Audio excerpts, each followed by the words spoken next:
Komiði sæl og gleðilegan sjómannadag, velkomin á IA-TV í samstarfi við Omnis á Akranesi á leik Kára og Tindastóls í annarri deild karla. Þetta er leikur í 5. umferð.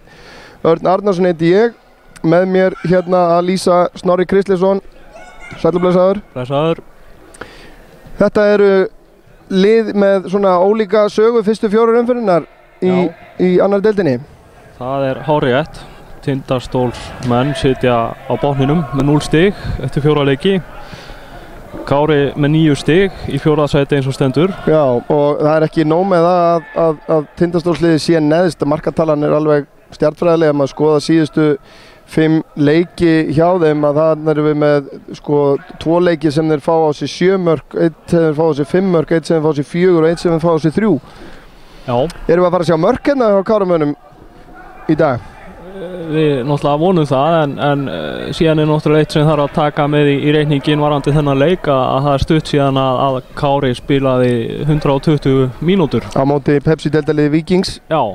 Já, á 50. kvöldi sem að hefði geta orðið, var mjög nálægt í að verða bara hreinlega sögulegt kvöld í knattspyrnusögu Akraness hreinlega. Ekki spurning. Það var virkilega gaman að horfa á það og það var gríðarleg stemming hérna í höllinni. Full stúka og og það er grátlegt í rauninni að þeir skildi ekki ná að bara klára það öskubusku ævintýri. En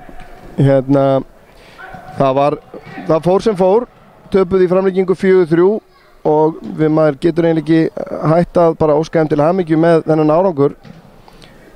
Ég verð að segja það í hálfleik, þegar maður satt inn í stúkunum þá var maður fann að fabulera sko að Ía fengi þægilegan leik í 8 liða og Kári fengi þægilegan leik í 8 liða og við fengjum Ía Kári á Laugardalsvellinum í undanúrslitum. Maður var aðeins komið fram og sér þarna í stöðunni 3-1. Já, þeir stóðu sig alveg eins og hetjur í þessum leik. Já. Nú, þessi 2 lið, Kári og Tindastóll, hafa nú mæst nokkru sinnum áður, hafa verið svona á svipuðum slóðum. Oft á tíðum. Mættur síðast í janúar í fótbolta.net mótinu, það er nú kannski ekkert mikið að marka það en sá leikur fór 7-0 fyrir Kára. Já. Rétt, en síðast þegar þessi lið mættust í deild, það var 2016, sumarið 2016 í 3. deildinni. Þegar var það ekki Tindastóll, mást ekki segja mér það, þeir hefðu farið bara taplausir í gegnum það tímabil, nánast allavega. Já, það var alveg ótrúlegt raun á þeim, voru hrikalega góðir. Já, og það tímabil sigraði Tindastóll í báðum viðureignum liðana. En liðin hafa í heildina mæst 8 sinnum og Kári hefur sigrað í 4 leikjum. Þeir hafa gert 2 jafntefli og Tindastólsmenn hafa unnið 2 og það var báðir leikirnir þetta sumar 2016.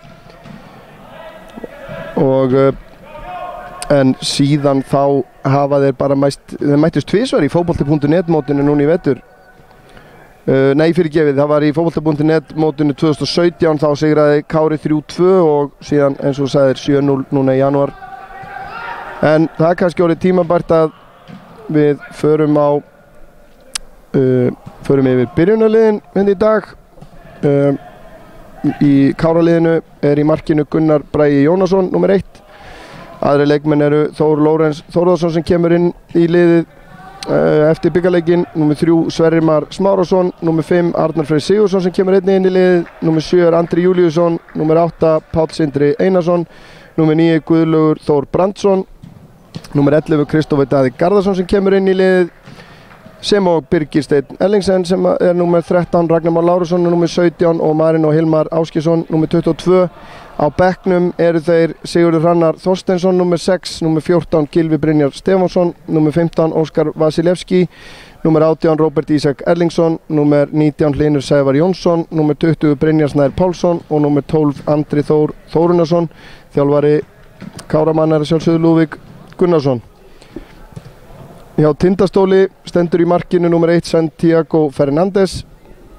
Aðri leikmenn eru Arnór Daði Gunnarsson nr. 2, nr. 3 er Sverrir Hrafn Friðriksson, nr. 7 er Óskar Smári Haraldsson fyrirliði, nr. 10 Stefán Antonio Lamanna, númer 11 Jónas Aron Ólafsson, númer 15 Arnar Skúli Atlason, númer 17 Benjamin Jóhannes Gunnlaugarsson, númer 22 er Hólmar Daði Skúlason, númer 23 Jón Gísli Eyland Gíslason, númer 25 Ágúst Freyjónsson. Á bekknum hjá Tindastóli eru Arnór Guðjónsson númer 9, númer 13 Óðinn Smári Albertsson, númer 18 Jóhann Daði Gíslason, númer 19 Gabriel Midfjord Jóhansson, númer 21 Arnar Ólafsson og númer 12 varamarkmaðurinn Atli Dagur Stefánsson. Þjálfari hjá þeim er Guðjón Örn Jóhannsson. Mjög áþekk lið að aldursamsetningu. Já. Það bara munar nánast engu þar á hvar sem litið hvort sem á byrjunarlið varamenn eða hópin í heild. Dómar í dag Jóhann Ingi Jónsson og aðstoðardómarar Árni Heiðar Guðmundsson, Olgeir Halldórsson, eftirlitsmaðurinn hjá KSÍ er Þórarinn Dúi Gunnarsson. Já, megum við búast við Káramönnum kannski þreyttum? Þeir eru margir þarna inn á sem að spiluðu, já, hátt í flestar af þessum 120 mínútum á fimmtudaginn, stutt á milli. Já, og þó það eru menn þarna sem að spiluðu líka sko hluta á leik og eru inn á, en það eru hvað, 3 leikmenn sem eru hreinlega bara off eftir bikarleikinn. Sindri Snæfells er ekki klár, Guðfinnur er ekki með og Bakir meiddist. Og ég hitti einmitt á hann áðan og hann er að fara í myndatökur á morgun. Það er ekkert komið á hreint. Þetta er hnéð á honum sem er stökkbólgið og hann fær væntanlega einhver svör á morgun. Vonum að það sé ekki mjög alvarlegt, en einmitt áhugavert að það er skipt bakverði í báða bakverðina þegar það mætti mikið á þeim. Algjörlega. Vegna þess að Káramenn voru sókndjarfir í þessum leik á móti Víkingi. Þeir voru, þetta var ekki bara pakkað í vörn, þeir voru að sækja og pressa og það var aðdánavert undir lokin í framlengingunni að þeir voru bara að leggja allt undir til þess að jafna leikinn. Einmitt. Og mér fannst líka, sko, þeir sátu nú aðeins aftarlega Káramenn, en þegar það var sótt, þá var sótt markvisst. Ja, akkurat. Og sóknirnar gengu vel. Já. Það er fullt af fótbolta í gangi á Íslandi í dag. Meðal annars, það er verið að spila fleiri leiki í annarri deildinni. Leiknir Fáskrúðsfirðið er að taka á móti hverjum var það nú aftur? Þrótti Vogum. Þrótti Vogum. Staðan var 2-0 síðast þeirra. Já. Vissi. Og síðan var Höttur að taka á móti Höttur var að taka á móti Gróttu, staðan þar 0-0 í hálfleik. Akkurat. Þannig að styttist í, er ekki næsti heimaleikur Káramanna er einmitt gegn Leikni í Fáskrúðsfirði. Persónulega hlakka ég mikið til þess leiks. Já, en síðan er líka verið að spila í Inkasso-deild karla eins og Skagamenn vita eflaust. Núna klukkan 2 hefst leikur Magna í Grenivík á móti Þrótti. Síðan er Fram og IA. Við gerum ráð fyrir honum í beinni útsendingu á Fram TV ef að Skagamenn sem er að velta því fyrir sér hvort að þetta er leikur sem átti að vera sýndur á Stötu Sport en hefur verið tekinn af dagskrá þar. En Fram er með YouTube-rás sem þeir streyma íþrótta- eða fótboltaleikjum og við hvetjum ykkur til að kíkja á það ef að þið náið ekki að komast á völlin. Síðan klukkan 6 er leikur Selfoss og Víkings frá Ólafsvík og síðan er að sjálfsögðu 3 leikir í Pepsi-deild karla, hálf umferð í kvöld eða dag og hálf umferð á morgun. KA móti Víkingi Reykjavík, IBVF, KR og Breiðablik Stjarnan. En okkar athygli beinist nú að annarri deildinni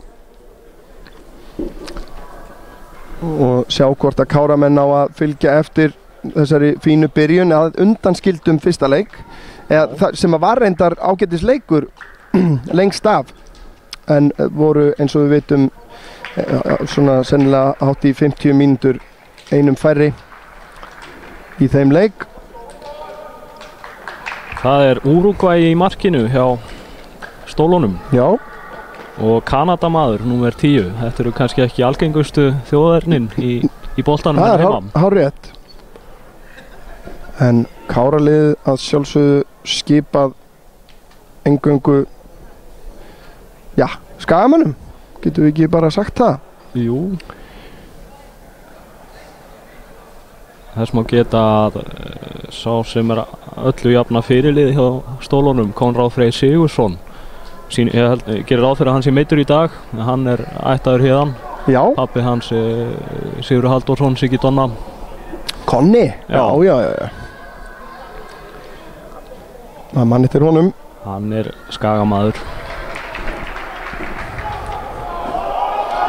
Já, það verður gaman að sjá hvernig þessi leikur fer á stað. Við sjáum það nú sjálfsagt nokkuð fljótt hversu mikla orku Káramönnum búa yfir svona þennan sunnudaginn. Við vonum að sjálfsögðu að þeir sem eru valdir, þeir eru valdir af því að þeir eru klárir. Treystum Lúlla alveg fyrir því. En það eru engir aukvisar sem að koma inn í liðið.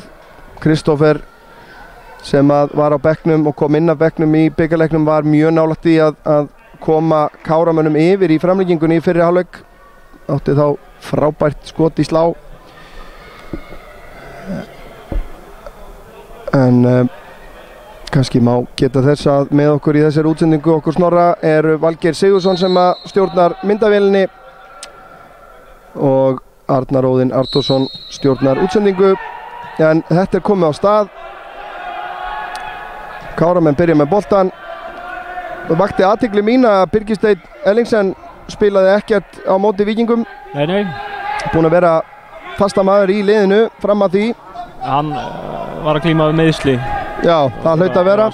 Stíga upp úr þeim. Því að þeim svo sem hefði ekki veitt af hans hæð í tegnum hérna. Þeir náttúrulega mörkin hjá Víkingunum komu, það voru skallamörk eða emitt eftir að unna skalla.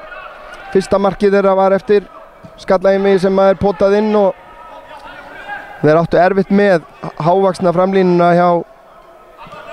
hjá Víkingi. Algjörlega. Miðjan hjá okkur, það eru báðir menn sem spiluðu 120 mínútur í síðasta leik.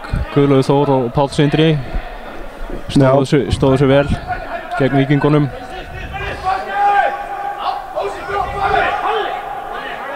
En aftur engin Jón Vilhelm eða Eggert Kári í leikmannahópi Kára.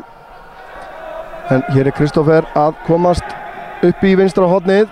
3 menn á tegnum, nær hann að finna á. Það voru þarna 3 á móti 2 varnarmönnum. Þannig að þeir eru greinilega sprækir fram á við. Sverrir með langan bolta hérna. Þór Lórens kemur á hlaupinu. Nær að taka niður. Þeir undir pressu. Finnur Kristó. En þeir ná á honum boltanum. Stólarnir.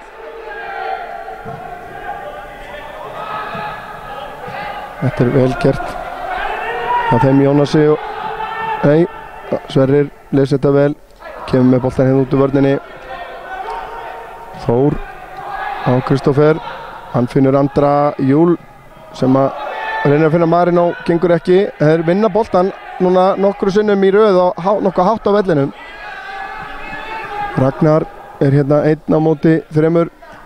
Finnur Marino sem að leggur hann tilbaka en þeir missa þetta. Þetta vel gert. Þá Óskari. Hann komin hérna upp í vinstra hornið. Lengi að skila sér með honum, sóknarmenn stólana. Verða að hægja á þessu. Benjamin stingur hérna inn fyrir. Þá var það Jón Gísli sem að misti svona pínlítið jafnvægið. Já.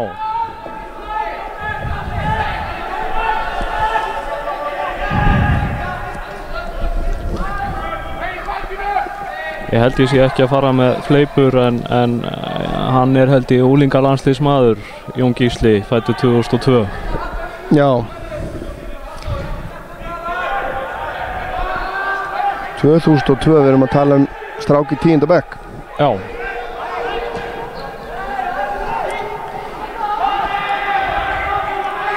Það gaman að sjá það þegar að ef að menn eru tilbúinir að þeir fái bara að það sé ekkert verið að horfa endilega á ártalið. Einmitt. Þetta er oft strákar sem að eru bara þegar þeir eru tilbúinir að fá að þroskast að verða hörkuleikmenn og reyndar staldra oftar en ekki stutt. En hér koma stólarnir. Hólmar með skotið framhjá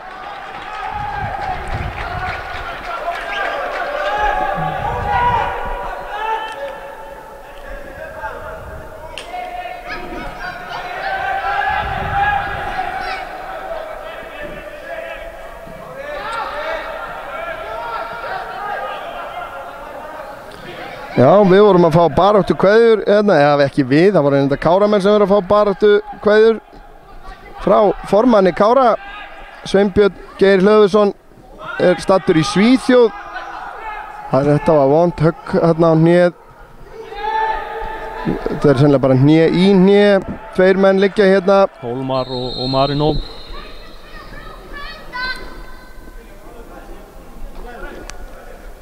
Marinó er staðinn upp. Það er ekki dómarinn gaf hagnaðinn á þetta, þannig að... Já, þetta var augljóslega Hólmar sem að braut þarna á Marinó en boltinn var ennþá Káramanna. En þetta er sem betur verið ekki alvarleg meiðsli yfirleitt. Þetta er opbóðslega vont.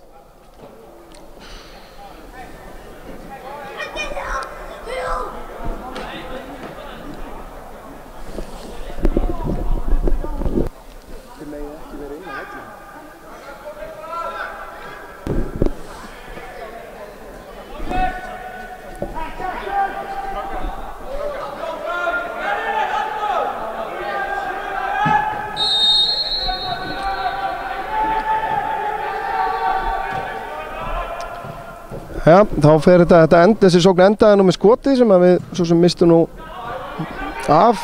Já, það var að horfa á mennin á liggjandi á vellinum. Þetta Gulli hafi átt skot svolítið langt framhjóðið yfir. En gott að enda sóknunar á skoti. Já, það er alltaf gott. Sverrir hreinsar þetta hérna fram. Andri er við það að ná sig og er að ná sig hérna. En hann gerir ágætlega hérna undir pressu. Andri Kristófer kemur fastur fyrir þarna Arnar Skúli hreinsaði þetta frá en Kristófer er aftur og var það aftur Arnar Skúli sem að hreinsaði.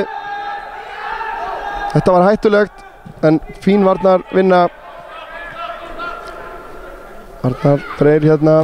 Þetta er fyrsti leikurinn hans á þessu tímabili. Já, held ég.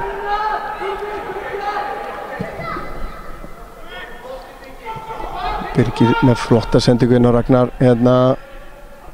Hann er ekkert að gefa það eftir. Lendir hérna í samstöði og Santiago kastar þessu út fyrir en dómarinn var svo sem búinn að flauta áður.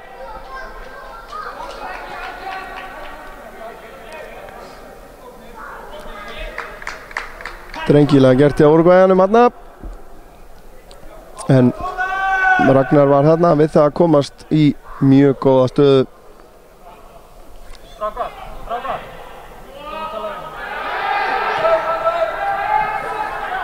Það er nú í pressunni.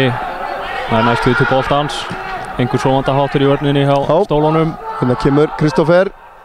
Kristófer leitar hann á völlin, finnur Andra. Þetta var aðeins svo fast. Þá koma stólarnir, þeir ætla sig greinilega að sækja hratt þegar þeir eru að koma hérna upp með völlin. Óskar er koninn á teiginn. Sverrir, hann gerir þetta vel og losar þetta.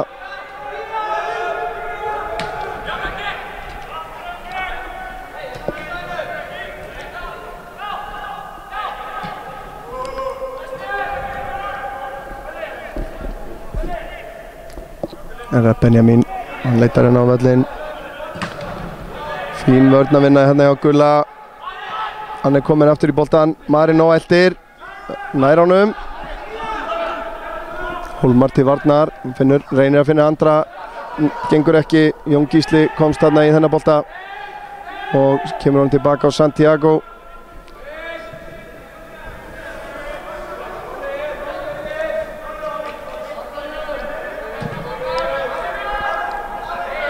Arnar kemur með langan bolta hérna í áttina fyrirliðanum Óskari en Arnar hreinsar þetta upp í þakk og þá er innkast sem að stólarnir eiga hérna á fínum stað.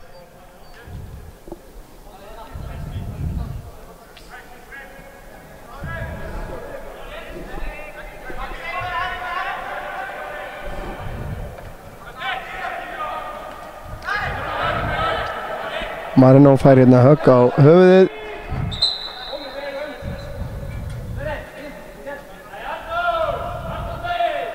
en hann er harður af sér.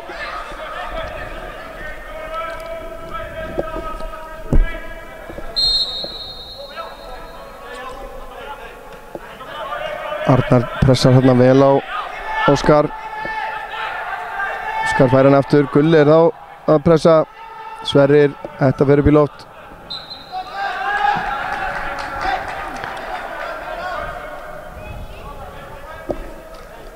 Það eru tæpar 10 mínútur liðnar. En markalaust. Já. Löng sending tilbaka hérna á Santiago Fernandes. Andri pressar á hann og hann kemur með langan bolta á Samaria. Páll Sindri sem hefur nú ekki verið mikið í boltanum hingað til. Hann er að spila á móti gömlum félögum. Já. Hann spilaði með stólunum árið 2015. Hérna koma stólarnir upp hægra megin. Og kemur fyrirgjöfin. Birgir skallar þetta frá og Ragnar nær þessu. Finnur Andra. Andri nær ekki nógu góðu vald á boltanum.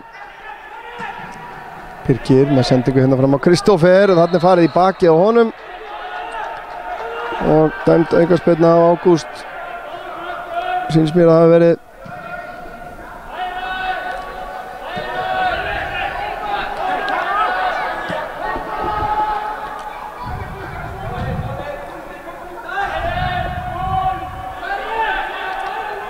gefa Kára með sér aðeins tíma núna að halda boltanum hérna innanliðsins.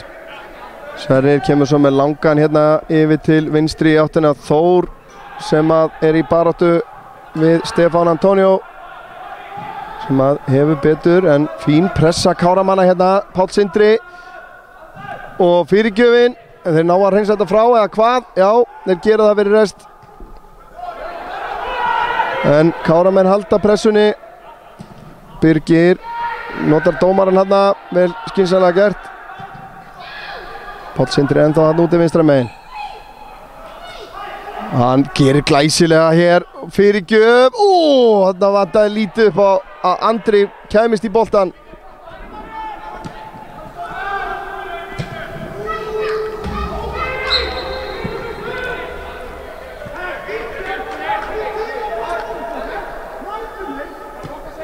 Já, þessi bikarleikur á fimmtudaginn var í fyrsta skipti sem maður horfir að Kára í mjög langan tíma þar sem maður er bara sem áhorfandi og aðdáandi og það er kannski erfitt að trappa sig aftur niður í lísandan af því að maður leggur nú mikið upp úr hlutleysinu hérna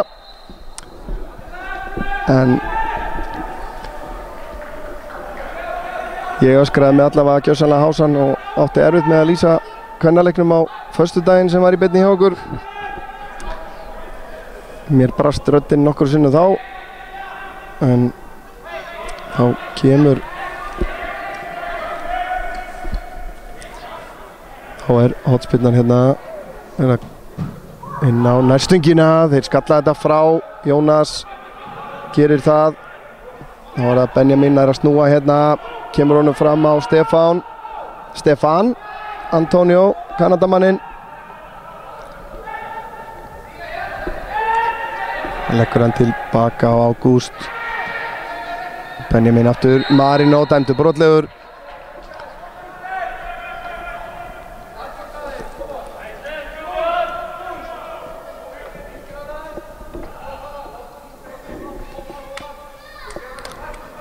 Ágætlega mætt í höllina að venju en vissulega svona hvað að segja óvonægja hefur maður heyrt með tímasetningarnar á þessum leikjum núna þessari tveggja skagaliða í dag. Annar klukkan 2 hérna á Akranesi og hinn klukkan 4 í Reykjavík. Það er svona af því að en hérna kemur aukaspyrnan. Þeir komast í þetta stólarnir en hættulaust af því að það er að miklu leyti sama fólk sem að mætir á leiki beggja þessara liða. Þetta skapar erfiðleika.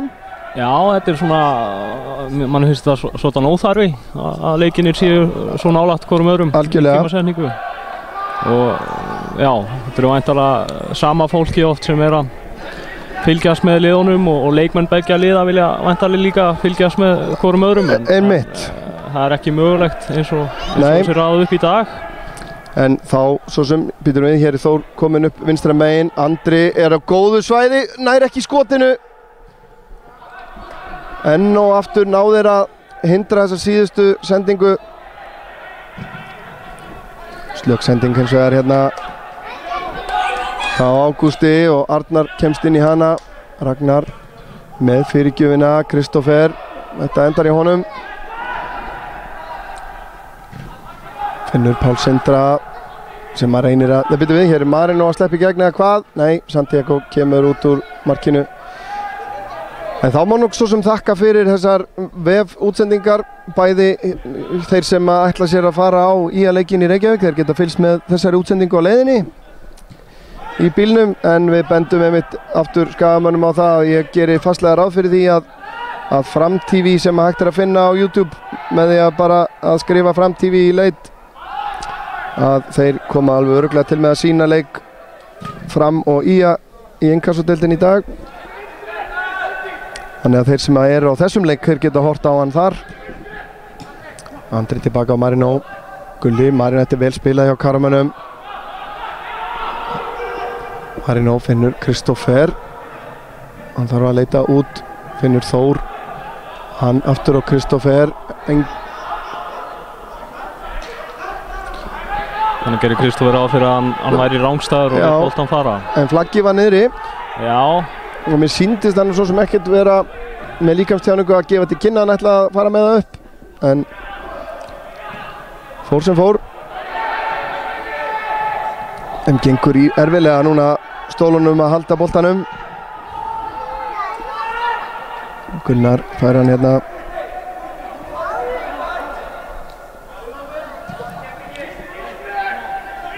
Gunnar Bragi búinn að hérna eiga nokkra stórbrotna vörslur í hverjum leik. Já. Síðustu 3-4 leiki. Já. Og meðal annars á 15 móti Víkingum, hann bjargaði nokkru sinnum mjög vel. Hreinlega greip boltan í dauðafæri frá Alex Frey Hilmarsinni, Víkingi. Hér kemur Benjamin, hann er að spóla sig hérna í gegn. Sverrir stoppar hann hins vegar en þeir halda boltanum. Óskar aftur á Benjamin.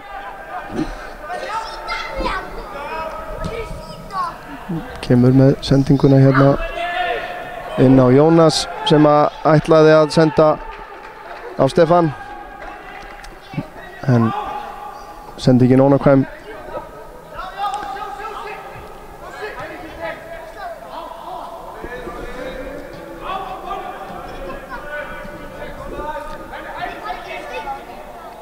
Sverrir kemur með langan bolta, Kristoffer er lagður á stað, nær hann að taka með sér? Nei, þeir ná að verjast þessu. Sverrir las þetta vel gert hérna hjá.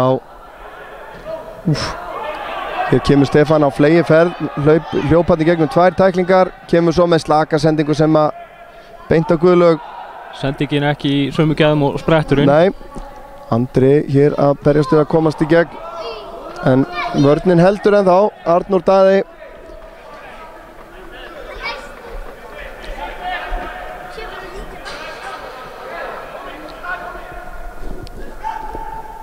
Arnar Freyr hérna í róleitunum og ætlar að taka þetta engast. Nei, Ragnar kastar tilbaka á Sverri og Sverri býr sig undir. Nei, hann hætti við, kemur boltan tilbaka á Birgi, færaði sig yfir. Andri kemur út og sækir hann hérna, finnur Ragnar Má sem er búinn að spila virkilega vel í sumar. Hann leggur á stað, lendir í vandræðum, en Káramenn halda boltanum. Arnar tilbaka á Sverri, þeir eru að þjappa þeim hérna niður. Svo kemur ótímabær sending á Sverri. Liðsfélagarnir ekki sáttir, skiljanlega. Nei.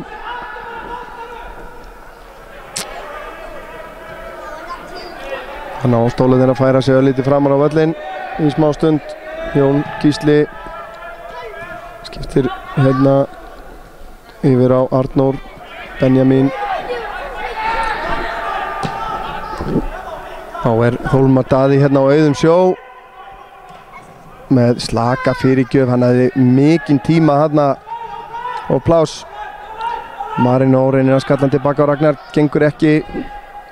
Óskar leggur á stað, tekur skæri, fyrirgjöf, Arnari fyrir og það innkast. Þeir eru beinskettir þegar þeir leggja í hann fram á við stólarnir.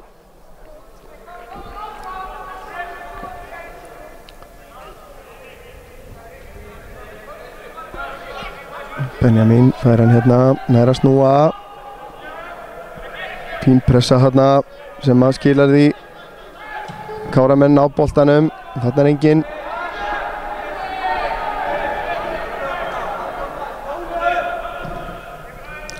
Ágúst með slaka sendinguna hérna á Stefán.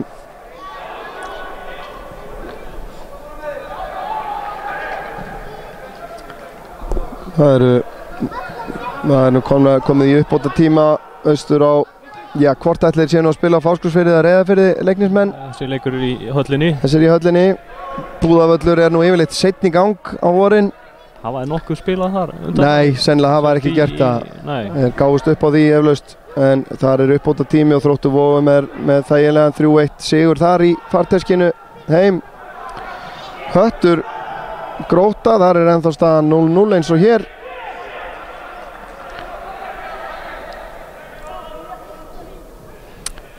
Nú, svo má nú til gamans geta að keppinautar Íslands á HM Króatar eru að spila núna gegn Brasilíu á Anfield Road. Já. Í Liverpool. Og þar er staðan 0-0 ennþá. Svo sem lítið hægt að lesa í þessa æfingaleiki fyrir HM, eða ég vona það allavega eftir gærdaginn. En gaman að sjá Gylfa spila þetta marga mínútur í gær. Virðist vera heill heilsu sem er mikilvægt fyrir okkur öll. Og 20 mínútur liðnar í innkassodeildinni Magni Þróttur 0-0 þar. Það er leikur sem að skiptir okkur máli að sjálfsögðu hérna á Skaganum.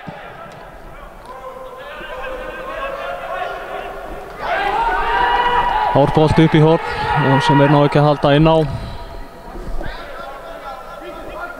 Nú aðeins búið að vera síðustu mínútur að stólanir að bæta í flóknar þungan svona. En þá er spurning hvort þeir ná að refsa aðeins hérna. Þór Marino með fínt hlaup hérna, næra kassan með sér en hann nær ekki að komast í skotið.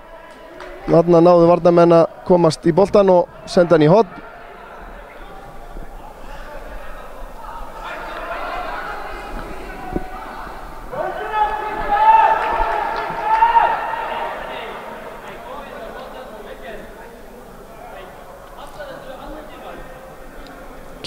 Hotspinnan er það Kristoffer sem að tekur hana. Kemur boltinn Santiago út, kýlir þetta frá. Kristoffer aftur með lága fyrirgjöf, en þarna er Sverrir Hrafnfistur í boltan og dæmt rangstaða. Já,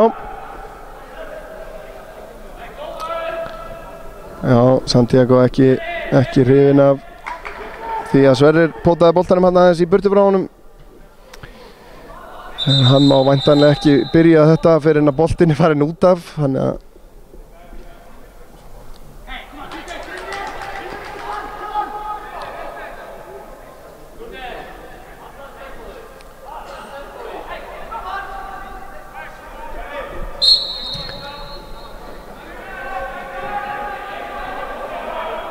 nú haft fín tök á leiknum Jóhann Ingi hingað til. Verið lítið áberandi. Enda leikurinn svo sem ekki harður ennþá. Kristoffer Marino eitthvað að pyrra sig þarna. Þá er einn Tindastólsmaðurinn lagstur í grasið.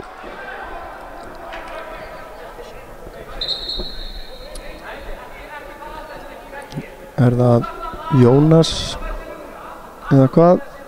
Nei, hver er þetta sem er?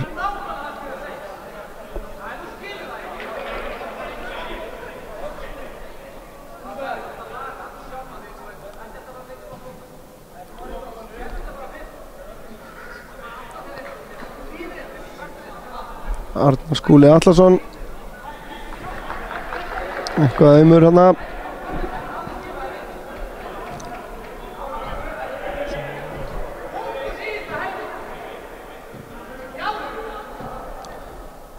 Tuttugu og 5 mínútur liðnar. Staðan er þá 0-0. Lúðvík kallar eftir auknum fókus. Já. Maður veldir því fyrir sér sko hvaða sálrænu áhrif það eru að fyrir svona, já ég finna til þess að gera unga óreinda leikmenn að koma út úr svona leik eins og var hérna á 50-daginn. Já. Og ég tala ekki manni fannst það mitt að sko sjá það í rauninni bara strax í seinni hálfleik, þegar koma inn í seinni hálfleik þar sem staðan er 3-1 gegn öllum. Marino liggur hér eftir árekstur. Andri Júlíusson kominn í færi og Andri skýtur rétt framhjá. Dauða færi. Þessi var ekki langt framhjá stönginni.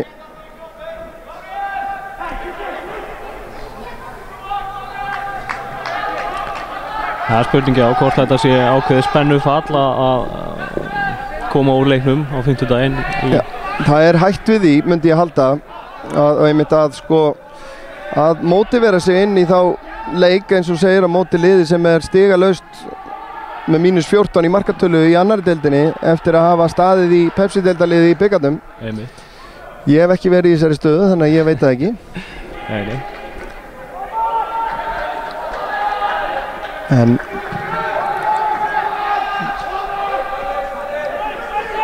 Sverrir með fína sendingu, Marino með laupið en Sverrir og nafna hans er fyrir. Stefán með langa sendingu fram, Birgir er á undan Jónasi. Gunnar Bragi tekur hérna eina netta fyttu. Þór er að leita hérna inn á völlin. Þetta er tæft en þeir leysa þetta. Arnar kemur þá hérna á fleygiferð. Gulli býður sig, fær hann ekki. Sverrir tilbaka á Gunnar Braga. Það er annar bolti þarna inn á sem að vonandi sjá menn það áður en hann veldur vandræðum eins og sundboltinn hérna árið. Ég skil nú bara ekki af hverju þeir þurfa að vera með bolta við mörkin hérna í höllinni. Nei. Ekki eins og þeir farið langt. Það er rétt. Til þess að gera fínar aðstæður til knattspyrnuiðkunar hérna í dag. Logn og sæmilegur hitti. Kristófer. Þór með fyrirgjöfuna. Þetta er óvinnalega og siglir aftur fyrir.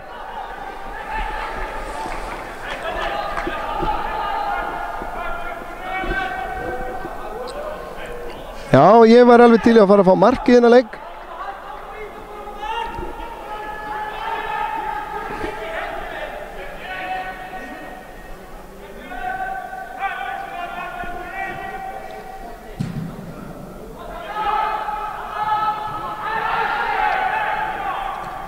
Birgir vinnur boltan hérna aftur, það er brotið á honum.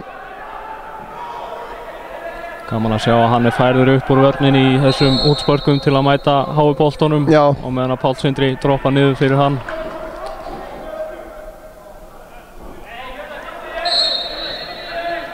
Aðeins farið að örla á svona pirringi hér og þar inn af allar. Sverrir stungur sendir hérna upp í hornið á Ragnar Má sem að gerir vel undir pressu þarna. Hólmar Daði við það að komast í boltan.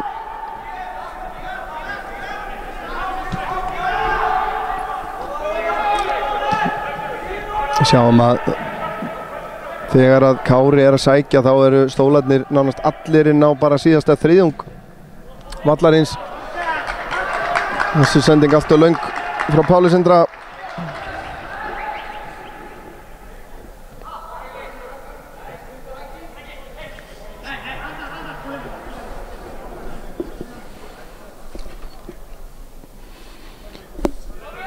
Já, það er að verða komin hálftíma á klukkuna og það er ennþá markalaust hérna í Akranesshöllinni.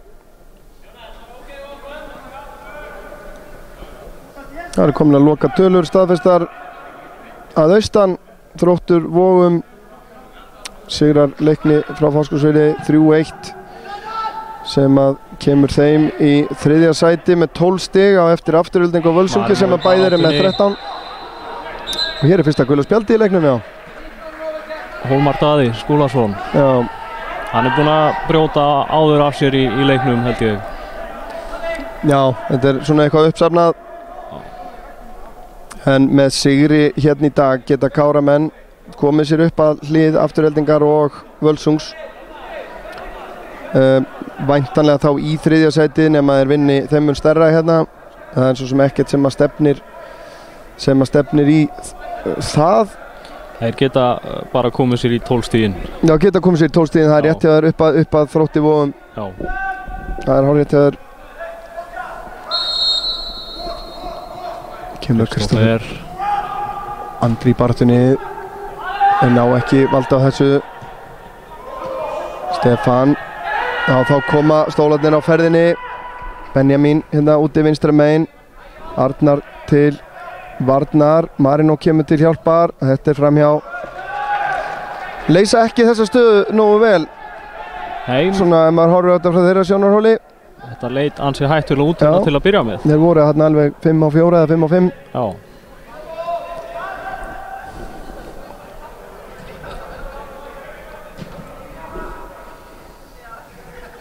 Já, þetta var svona staða sem að svona betri lið myndu refsa í svona alla jafna, myndi ég halda.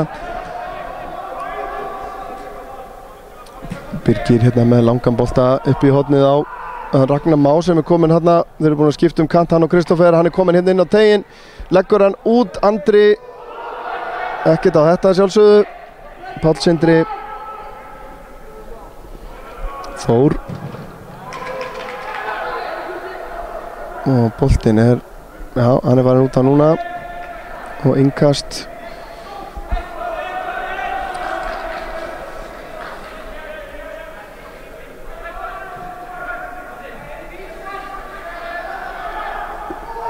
Langt innkast. Þetta er skalla frá, Guðlaugur kemst í boltan, komin upp að endamörkum, nær honum fyrir út í tegin. Þar er Kristófer með skot í varnarmann.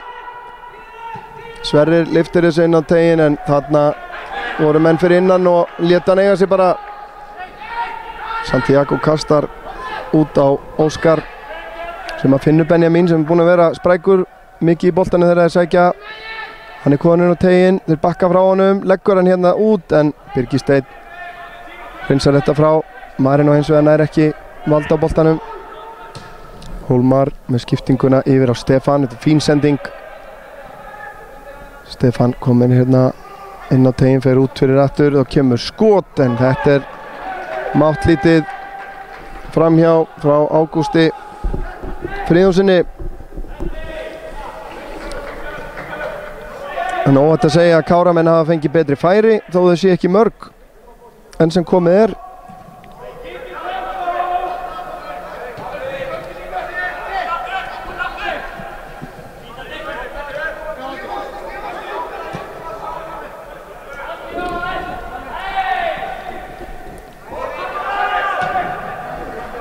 Það eru framkvæmdir í gangi að klárast á Sauðárkróki. Já. Gervigrasvöllur. Já, ég sá einmitt þessar framkvæmdir með eigin augum fyrir í vor. Nú. Ég átti leið þarna hjá og þetta lítur mjög vel út. Þetta er, já, virðist vera sko upphitað og flóðljós og allur pakkinn sko. Já. Þetta er náttúrulega eina vitið í rauninni þar sem að sérstaklega þar sem að erfitt er að halda almennilegu lífi í grasinu og snjóþungum svæðum en ég er ekki viss að við munum sjá þetta hérna á Akranesi, sérstaklega þar sem við erum nú með þessa yfirbyggða völl hér, að við munum ekki sjá gervigras á aðalvellinum á Akranesi í nánustu framtíð. Ég veit það svo sem ekki. Marino hérna á ferðinni, missir hann frá sér. Sverrir skýlir. Stefán Hann reynir að komast hérna fram hjá Ragnari, tekst ekki. Hann finnur Guðlaug, hann á Kristófer. Aftur út á Ragnar. Þór kemur á ferðin upp í hornið. Ragnar fer bara í skotið en Ágúst fyrir. Sjáðu það allir stólarnir fyrir aftan boltan hérna. Arnar með fasta fyrirgjöf en siglir aftur fyrir. Þeir bakka mjög djúpt stólarnir. Já. Og þeir ætla ekki að gefa neitt. Hún að fá ansi mörg á sig í sumar og vilja væntanlega sporna við því. Já. Það hefur gengið í dag. Já, maður getur ímyndið sér einmitt að það sé hreinlega bara missjónið í dag að halda hreinu fyrir nummer 1 og sjá til hverju það skilar. Allavega með við þá leiki sem að búnir eru hingað til að þá væri það nú bara sigur í sjálfu sér.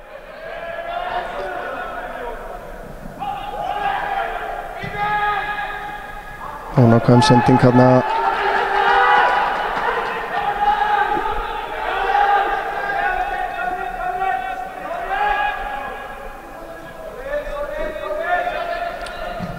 Þór með langan bolta fram, þeir ná að skalla þetta frá og halda boltanum.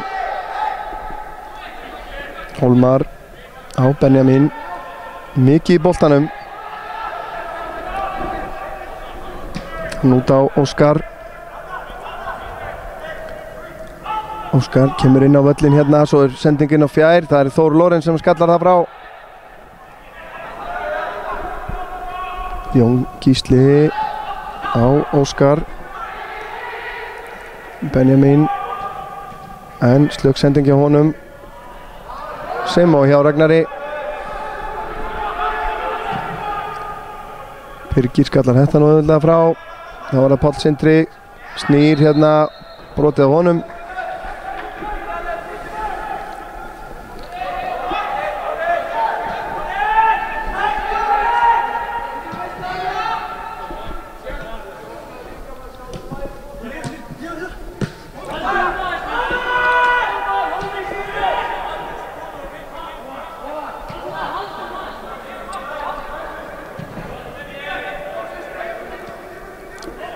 Sverrir, Andri leggur á stað, fær hann ekki. Kristófer pressar, velgert í honum, Marino finnur Kristófer aftur. Först fyrir gjöf, Ragnar Már rétt missir á honum hann en fín varnarvinna í Ágústi sem að náða truflan. Þeir eru að komast aftur fyrir þá. Það hefur bara vantað heslumuninn að pota þessu í netið.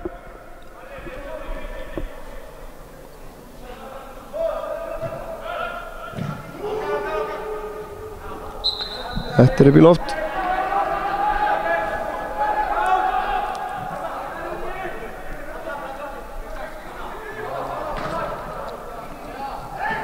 Þór hérna kominn á upp í hornið fyrir á Marino sem að nær valda boltanum. Þarna remdist hann og remdist við að standa en sennilega hefur nú ekkert verið ólöglegt í þessu.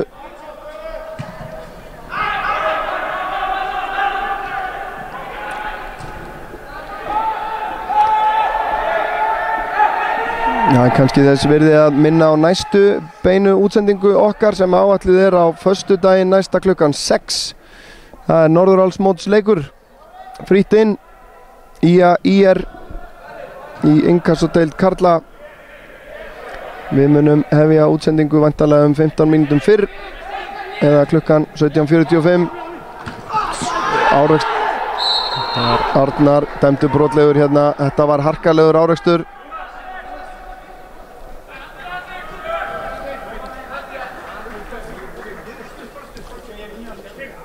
Hólmar Daði óvegur eftir. Arnar þrætir við dómarann, það nú ekki hægt en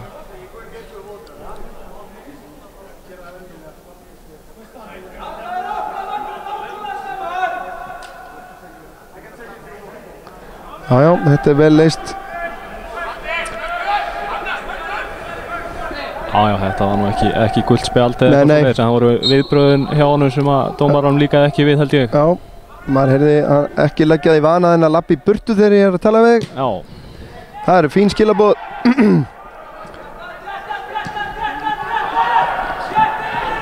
Páll hérna með minni tími menn hélt.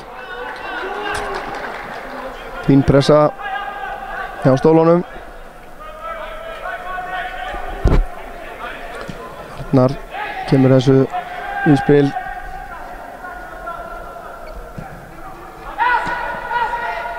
Benjamin missir hann frá sér en já, þeir gerir þetta vel. Ragnar Már kom með hann hérna, snýr, finnur Gulla og hann upp í hornið á Arnar. Arnar sterkur. Þarna þetta nú alveg spurning hefnibrot þarna, ég verð nú bara að segja það. Hann á gulu spjaldi. Já. Mér fannst þetta að vera ásetningur. Já, hann var ætlaði greinilega að láta hann finna fyrir sér þarna. En Arnar gríðarlega harður þarna. Ég held að þetta sé síðasti séns. Já, skynsamlegt hjá honum, svo sem skynsamlega leist hjá dómaranum. Ekki neitt meira, fyrirliðin kallaði til líka.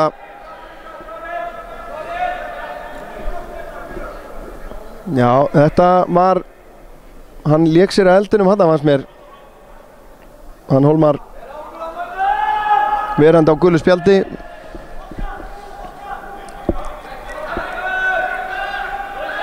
Já, hérna Þór og Kristófer yfir þessari aukaspyrnu. Það er Þór sem að tekur inn á. Nei. Þarna er Arnar Skúli sem að kemur þessi í horn. Flott spyrna, hættuleg.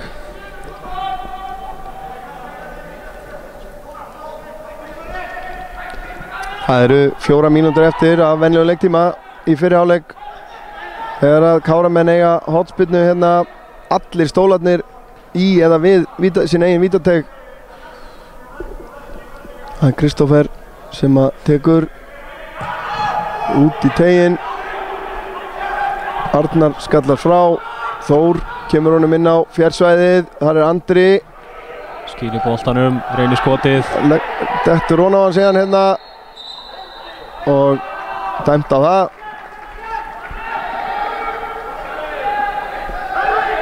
Það var erfitt að ná valdi á þessari sendingu en hann gerði heiðarlega tilraun til þess.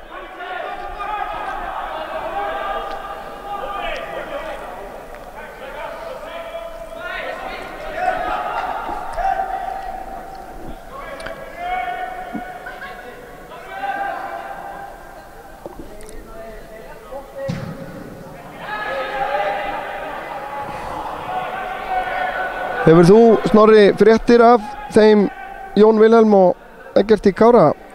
Hvort að þeir séu, ég gerir ráð fyrir að þeir séu meiddir en já, hvort að það séu alvarleg meiðsl? Nei, ég hef ekkert svona heyrt smáatriði varðandi þau meiðsli. Vonum að þeir verði klárir fljótlega að sjálfsögðu. Já.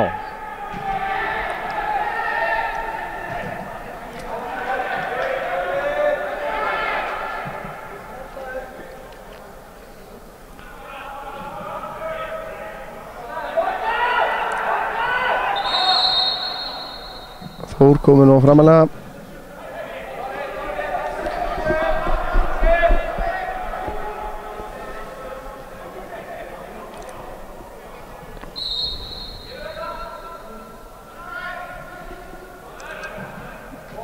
Andri kemur niður og sækir þetta.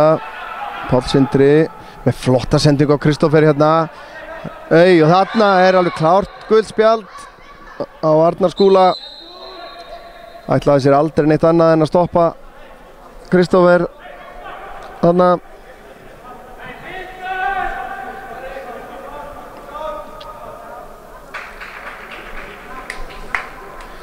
Hárrétt. Það má, já, færa rauk fyrir þetta að vera skynsamlega brotið hjá honum. Já, það er alveg rétt. Þeir voru í mjög ákjósanlegri stöðu. Kristófer með menn með sér í hlaupum allt í kring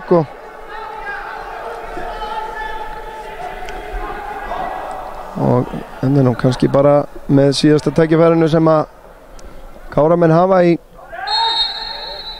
fyrri hálfleik. Þór með aukaspyrnuna. Birgir Steinn í baráttunni. Arnar nær hann að halda þessu inn á. Já, hann gerir það. kemur þessu fyrir á fjarstöngina og Andri Júliusson við það að koma hausnum í boltan hérna en boltinn framhjá.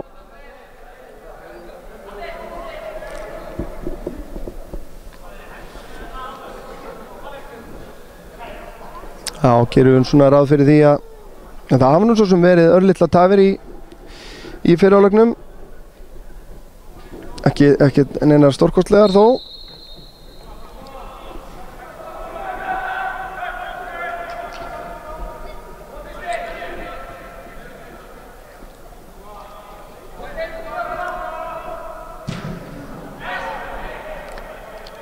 Já, Birgir hérna fram á miðinni tekur þessa bolta eins og hann á að gera.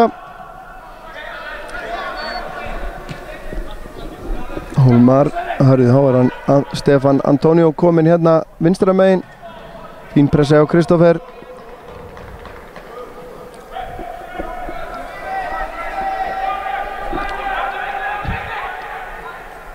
Óskar, Sverrir hreinsar þetta upp í loft. Þróttarar komnir 2-0 gegn Magna fyrir norðan.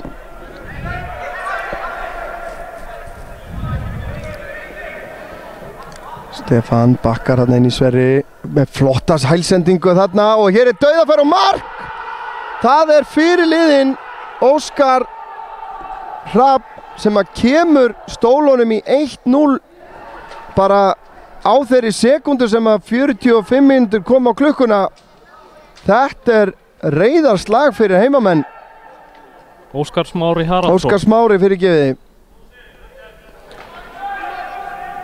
Þetta var nú ekki það sem að Káramenn þurftu að taka með sér inn í hliðið.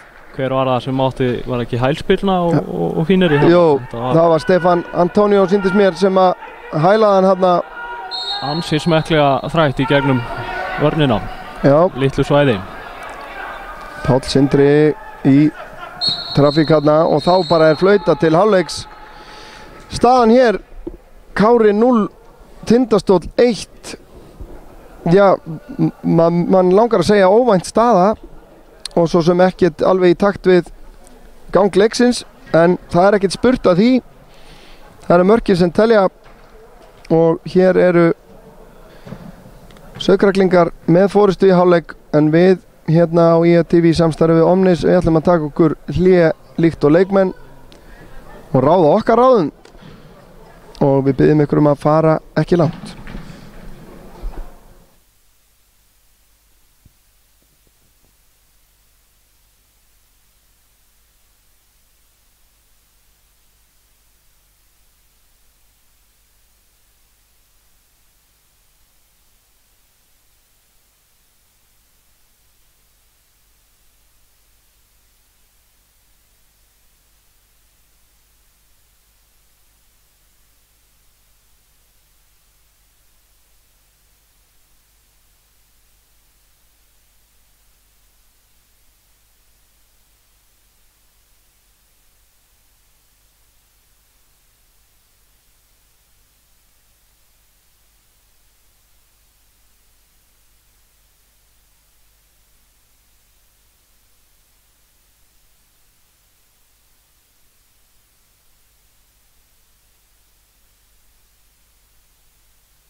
Jæja, þá fer síðari hálfleikur að hefjast hérna í Akraneshöll.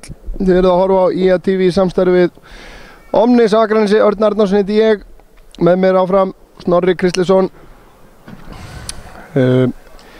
Eins og skagamenn vita og eflaust fótboltaáhugamenn almennt, að þá eru lið IA að fara að spila leik í Inkasso-deildinni klukkan 4 gegn Fram. Og það er komið byrjunarlið. Snorri. Já.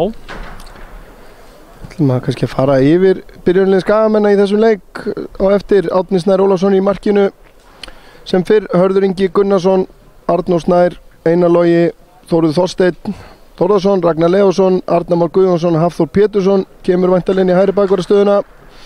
Stefán Teitur Þórðarsson, Bjarki Steinn Bjarkarsson heldur sínu sæti eftir Grindavíkurleikinn og Steinar Þorsteinsson á bekknum. Ástbjörn Þórðarsson sem að víkur fyrir Hafþóri. Albert Hafsteinsson á bekknum. Það er gaman að sjá Garðar Bergmann Gunnlaugsson líka á bekknum, Viktor Helgi Benediktsson, Hilmar Haldursson, Stefán Ómar Magnússon og Skarphéðinn Magnússon. Mér sýnist þetta að sé bara ein breyting á byrjunarliðinu síðan í Grindavík. Er það ekki rétt lesið út úr þessu hjá mér? Jú. Bara Hafþór inn fyrir Ástbjörn. Já. Og síðan náttúrulega breytingar fleiri á hópnum, Albert og Garðar koma inn í hópinn. En hérna í þessum leik þá eru Tindastólsmenn að vinna 1-0. Já. Skoruðu rétt fyrir hálfleiksflautið Óskar Smári Haraldsson eftir glæsilega stóðsendingu Stefáns Antonio Lamanna. Já. Köld Vaskusa leik lokið á Egilsstöðum, Höttur 1, Grótta 1, en seinni hálfleikurinn farin á stað. Ein skipting í hálfleik hjá Tindastóli. Leikmaður númer 13 Óðinn Smári Albertsson kom inn á fyrir Hólmar Daða Skúlason sem var algjörlega kominn á síðasta séns. Og svona skoðanirnar í stúkunni sem maður heyrði voru þær að hann hefði náttúrulega ekkert átt að klára fyrir hálfleikinn, að þetta hefnibrotan sem að eftir hann var kominn með gult hefði alveg klárlega átt að verðskulda annað gult, en dómarinn kaus að gefa honum tiltal ásamt forráðamanni.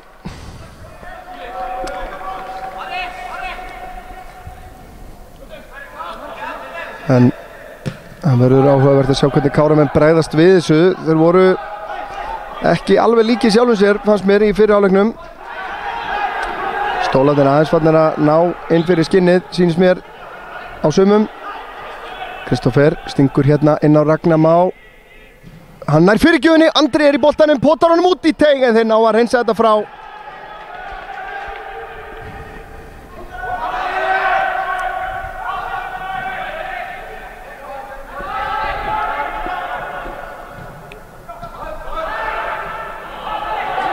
Fín tækling hérna hjá Páli Sindra, finnur Kristófer. Andri Júli í hlaupinu, frábær sending, en Andri full bráður á sér hérna, en dæmdur rangstæður hvort þið var.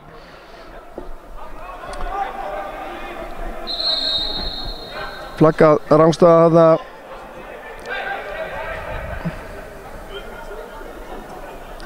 Einhver ekki stefna dómaranum. Pál Sindri var hérna mjög óánægður með meðferðina sem hann fékk hjá Jónasi Aroni áðan. Hann ákveður að spjalla aðeins við á.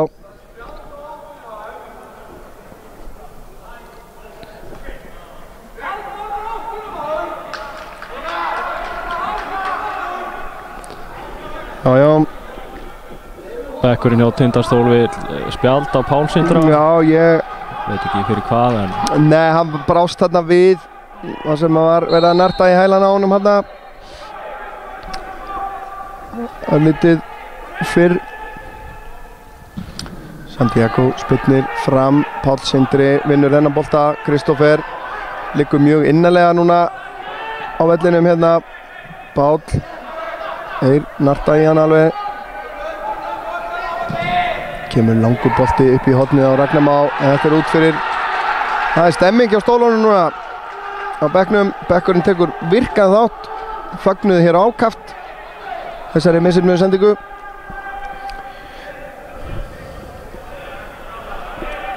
Óðinn Smári þessi fættur 2000. Birgir skallar þetta frá.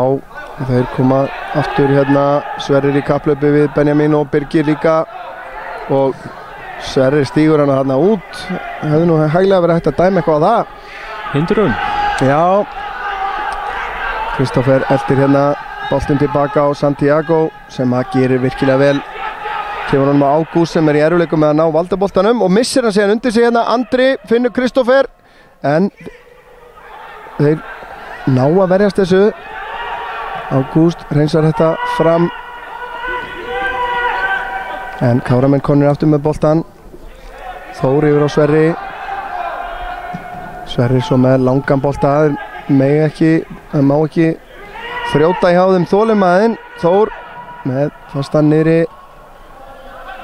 Páll Sindri við það að komast í boltan. Þór nær honum aftur hérna, leggur hann tilbaka á Sverri.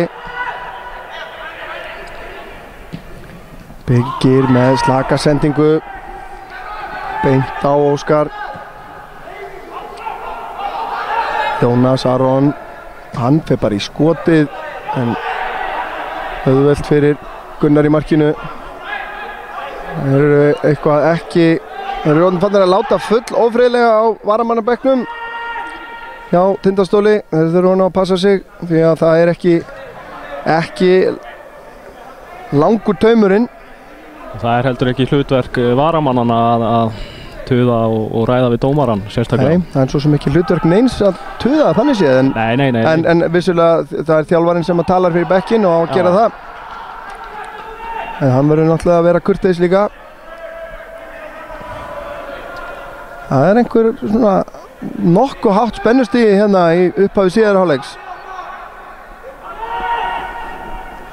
Káramenn eiga hornspyrnu.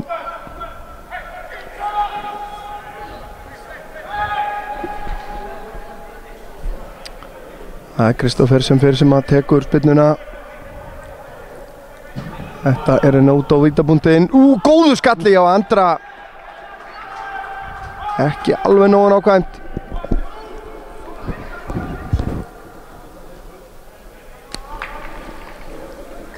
Já, þetta var fínasta hornspyrna.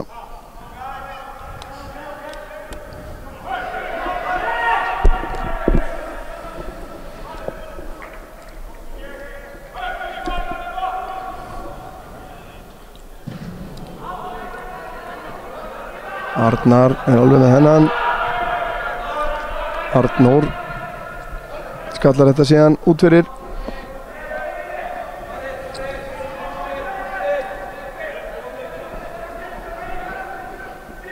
Langkast á Marino.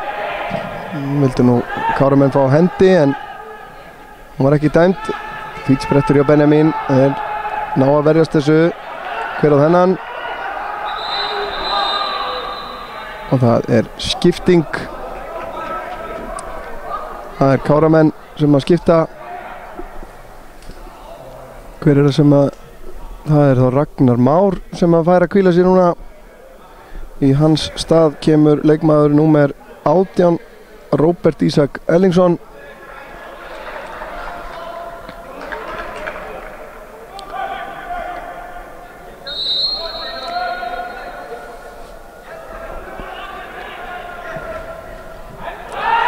Stefán dettur hérna bara og Páll Sindri er verulega pirraður hérna orðin á þessu. Kvartar yfir því að þeir séu mikið að pikka í hælan á honum. Menn þurfa að halda einbeitingu.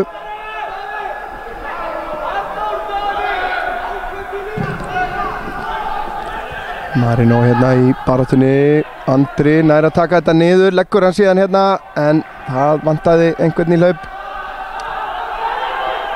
Þannig að gerða ráð fyrir Róberti.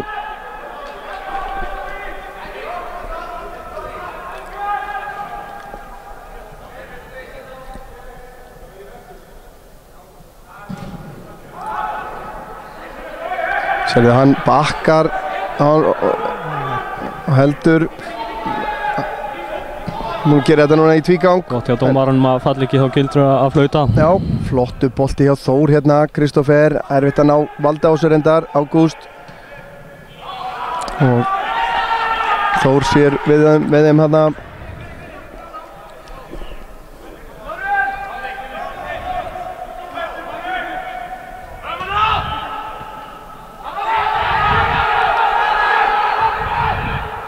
Andri pressar hérna stíft.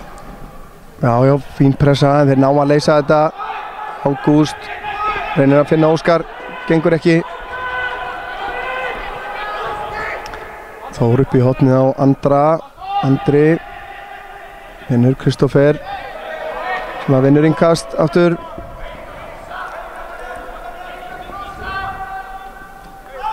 Þór kastar henni tilbaka á Birgi Stein, niður á Sverri. Hann með sendinguna upp í hornið, en þetta allt of langt. Þetta erfiði boltar að eiga við svona beint framöllin.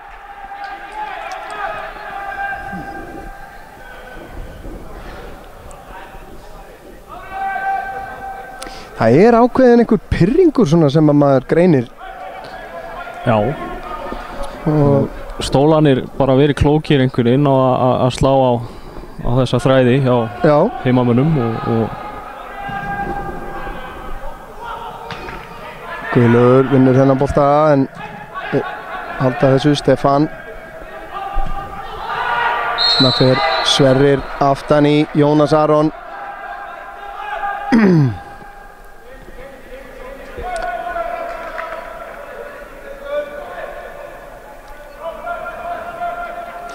Tindastóls-liðið í rauninni bara búið að spila þennan leik nokkuð rétt. Varist virkilega vel, að vera erfitt að opna á. Já. Sótt svona af ákef þegar það á við. Kemur hérna aukaspyrnan, hún skölluð frá Marino, frábær tækling eða hvað. Nú voru varamennirnir og ég get ekki betur séð en að sé mitt Hólmar Daði. Hann þarf nú að passa sig þó hann sé farin út af. Það er nokkuð klárt. Þeir hefðu nú svolítið til síns máls held ég. Já, algjörlega. Bara boltinn. Ég sammála því. Ég var einmitt að hrósa honum fyrir frábæri tæklingu. Já. En heppnin ekki með þeim hérna. Andri stingur inn á Marino. Marino með fyrirgjöfina. Kristoffer er á fjærstönginni. Kemur hann aftur út í teig. Andri Júlíusson potar þess inn. Frábær sókn hjá Káramönnum. Og staðan 1-1.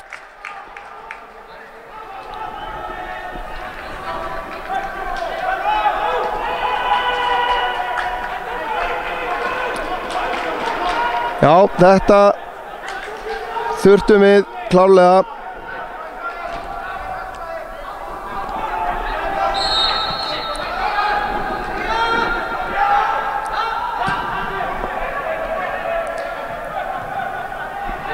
Hvað ætli Andri sé búinn að skora mörg fyrir Kára í sumar? Þá koma bara stólarnir. Stefán kominn inn á teginn, leggur hann út, en vörn býtur hér ennþá hætta, en Gunni með þetta í markinu.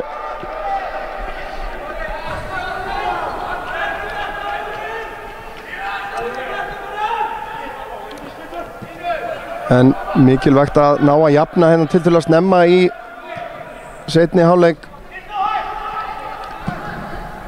Nú bara að fylgja þessu eftir.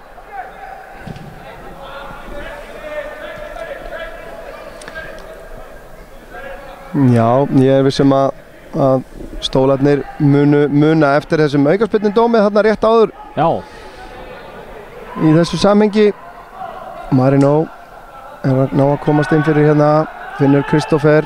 Hann nær fyrirgjöfinni og Andri í hjólastarspyrnu. Þessi hefði mátt fara inn, maður. Ekki nógu kraftur í skotinu, Santiago varði. En frábær tilþrif. Andri með sjálfstrausti í lagi. Já. Þessi klippa hefði trendað grimt hjá okkur ef að hún hefði orðið að veruleika. Þá koma stólarnir. Óskar Þór til varnar. Óskar heldur þess inn á Róbert. Já, nær að pota þessu í Óskar og út af.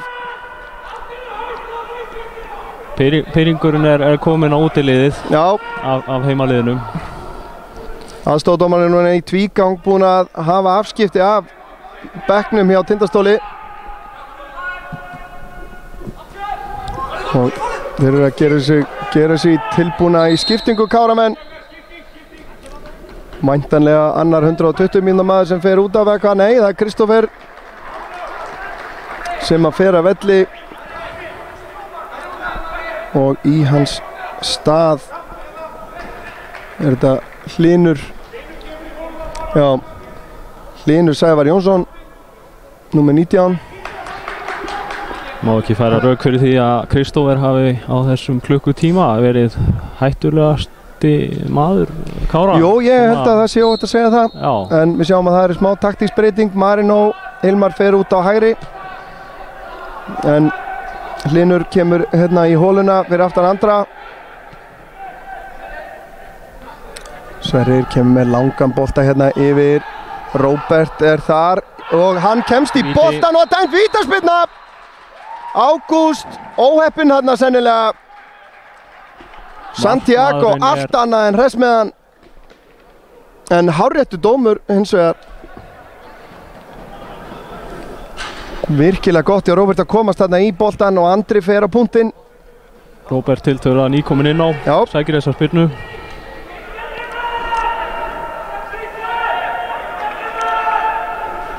Santiago eitthvað að reyna að taka hann á taugum hérna. Setja út á uppstillinguna á boltanum. Er það ekki klassíst?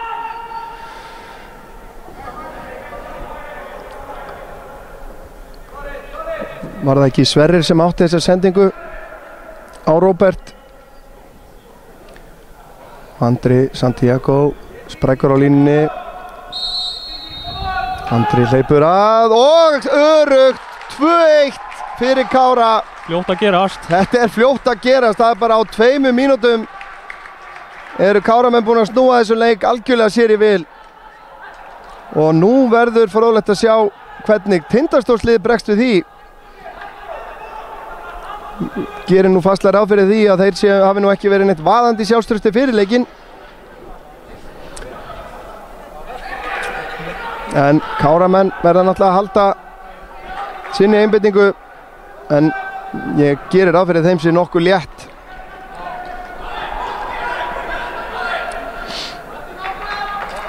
Andri Júlíusson kom með 2 mörk hérna í þessu leik.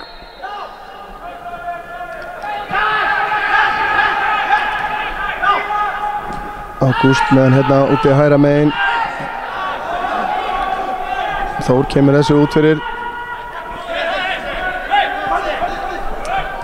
Þór skallar þetta frá en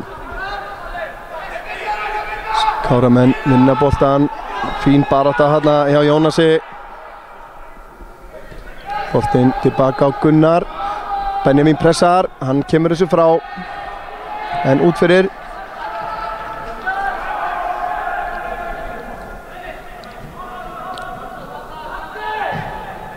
Fín vörn þannig á Arnari og þeir selja sér dýrt núna stólarnir.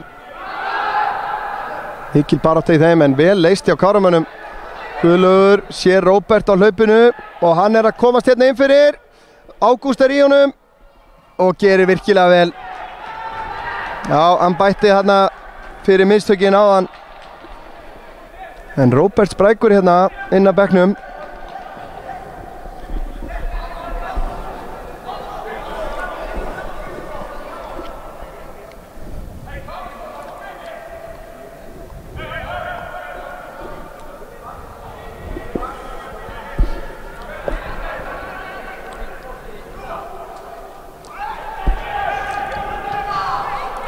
Þessi staða kemur Káramönnum í 4. sætið með jafnmörg stig og Þrótturvogum en lakari markatölu. Þessi fyrsti leikur telur dálítið drjúgt í markatölunni. 5-1 tap gegn Fjarðabyggð hérna í fyrstu umferð. Benjamin er að taka þetta niður en Káramenn pressa stíft og það er dæmd aukaspyrna hann á Arnar.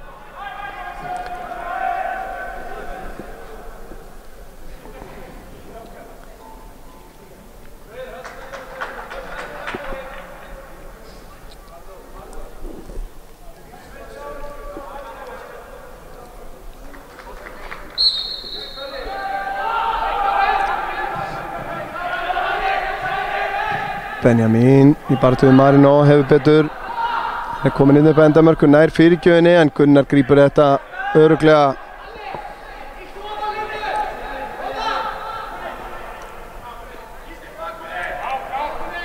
Þar finnur Guðlaug og hann þarf að lúra þessu bara fram, var hann undir pressu.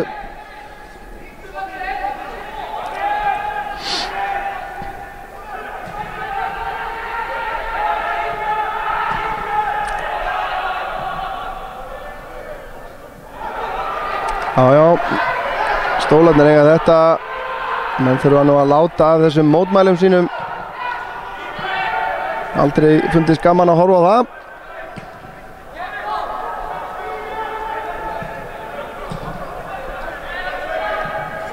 Það er nú alveg spurning hvort að Andri Júl er ekki búinn að vinna sér inn heita sætið eftir leik í viðtal á IATV. Já. Ég held að það sé alveg hægt að færa rauk fyrir því. Róbert tilbaka á Birgi. Þór stingur hérna upp í hornið á Róbert. Snýr og Þór er mættur þar, tekur við boltanum aftur á Róbert. Róbert leggur á stað, fyrirgjöf í varnarmann. Þór með fastan fyrir og þeir ná að skalla þetta frá. Sýndist að vera Arnór Daði sem að gerði það.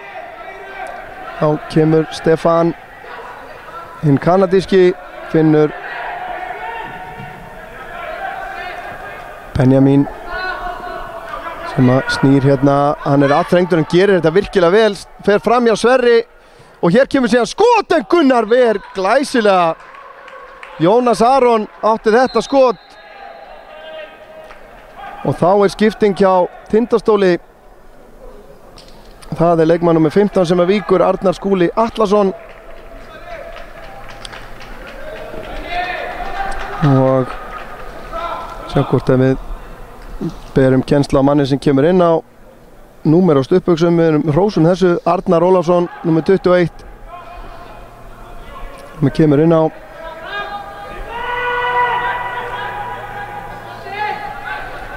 En stólarnir eru ekkert hættir.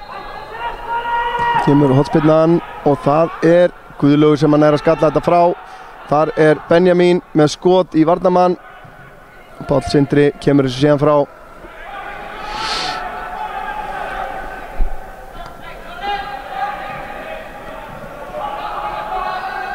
Benjamin Andri nær að loka á hann, vinnur á hann boltan. Tilbaka á Pál Sindra sem að snýr. Hann leikur sér hérna. Hlynur tilbaka á Þór. Róbert vandar sig hérna og er ekki rangstæður en fær ekki boltan.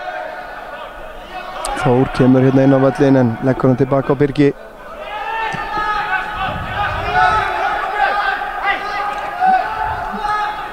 Þeir tvöfalda núna á Róbert hérna undan kantinum. Fær hann aftur. Þór með honum hérna fyrir aftan. Kemur inn á völlin. Guðlaugur þrengtur hérna. Þá kemur Stefán Antonio. Páll Sindri eltir hann. Flegi ferð, vel gert hjá Páli Sindra en hann er önnur vítaspyrna dæmd á Pál Sindra. Hárréttur dómur. Gríðarlega góður sprettur hjá Stefán hanna. Já. En sömulegis varnarvinnan hjá Páli til að byrja með fín en spurning hvort að samherjar hans hefði ekki átt að vera fljótari til og hirða boltan sem var þannig nokkuð veginn laus. Já, það má færa góð rök fyrir því.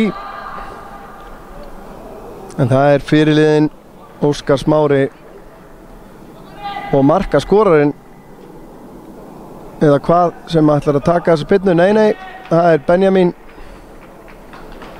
Benjamin Jóhannes Gunnlaugarsson sem að stilli boltanum upp. Gunnar Bragi Jónasson til varnar. Já, þá kemur hann með spyrnuna og það er öruggt. Gunnar í rétt horn. Benjamin Jóhannes Gunnlaugarsson jafnar hérna fyrir Tindastól. Það má ekki líta að þeim. Þeir hafa verið beinskeyttir í sínum sóknaraðgerðum þegar þeir hafa sótt á annað borð og þarna fengu Káramenn að kenna á því. Páll Sindri vissulega óheppinn þarna, virtist detta þegar hann náði á hann á boltanum en datt það bara beint fyrir hann og ekkert annað hægt en að dæma víti þarna. Sverrir upp í hægra hornið, Arnar í baráttunni og það Tindastóli dæmt að engast.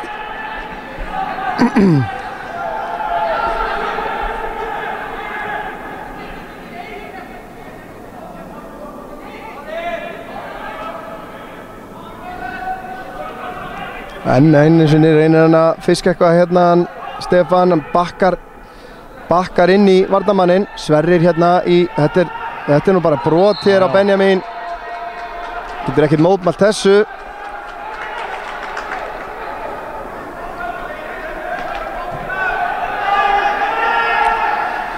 Já, það er ómögulegt að segja hvernig þetta mun fara. Maður hélt svona eftir 2 mörk á 2 mínútum hjá Kára að þetta væri nú bara komið og yrði nokkuð þægilegt það sem eftirliði leiks. Andri fleitir þessu í áttina Marino. Þór tilbaka á Gunnar Braga.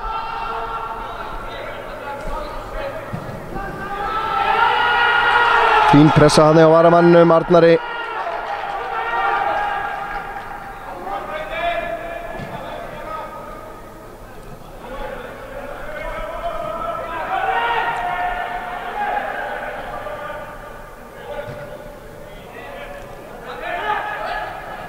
Marino hérna í glóru litla eða hvað, eða allavega ákafa í þennan skallabolta.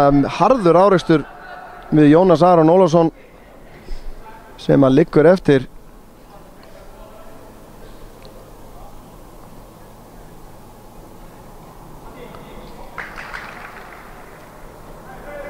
Harður árekstur hann að virðist nú halda höfuð sér.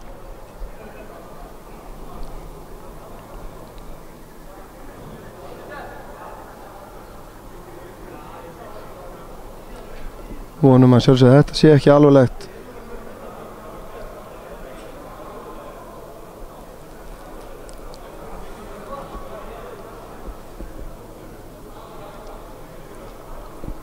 En ekki dæmt hins vegar, það var bara stöðvaði leikurinn. Já.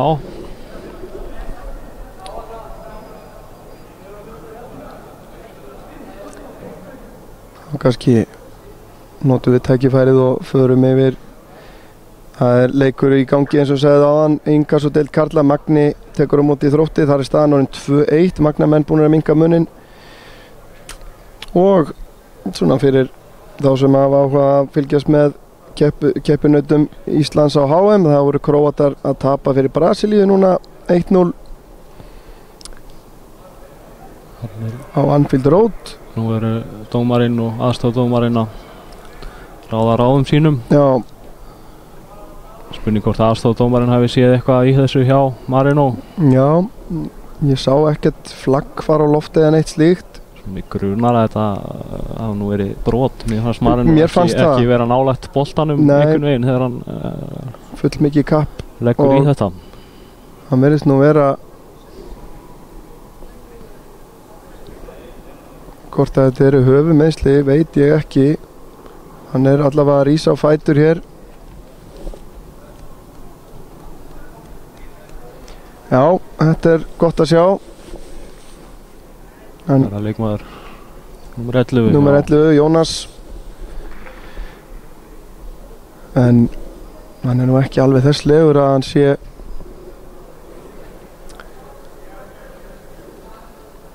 til stórraðana.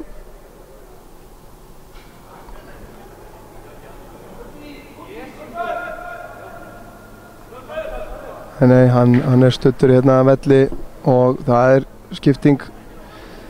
skiptir maður að gera sér kláran. Jónas Aron Ólafsson fer að velli meiddur.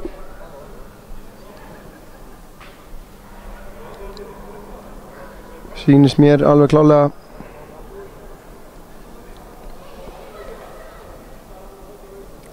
Hún ekki alveg sammála hver var með boltan eða hvað, hvort þetta bara alvöru dómarakast einu sinni eða hvort Marino ætlar að gefa boltan. Jú. Ekki svona drengilegt. Marino gefur boltan tilbaka á stólana.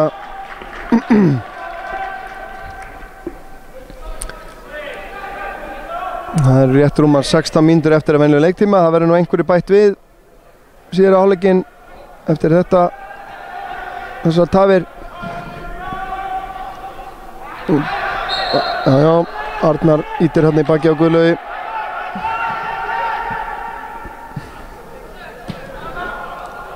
Þór.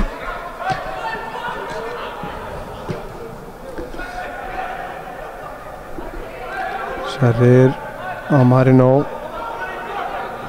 í baráttunni. Stefán sem hefur betur en Marino nær honum tilbaka en missir hann síðan svo langt frá sér.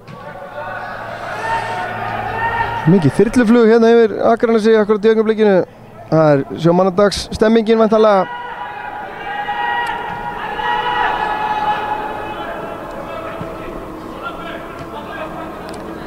Þó Tindastólsmenn núna aftur dottnir í að loka mjög vel fyrir spilið hjá Káramönnum. Kemur hérna löngsending frá Sverri, hann finnur Róbert. Þóri með honum, fær hann fyrir gjöf og boltinn Hlynur missir af honum hérna. Hann ekki mátt setja hausinn í boltan. Já, ég hefði nú haldið það. Þór á Róbert. Róbert tilbaka á Þór aftur.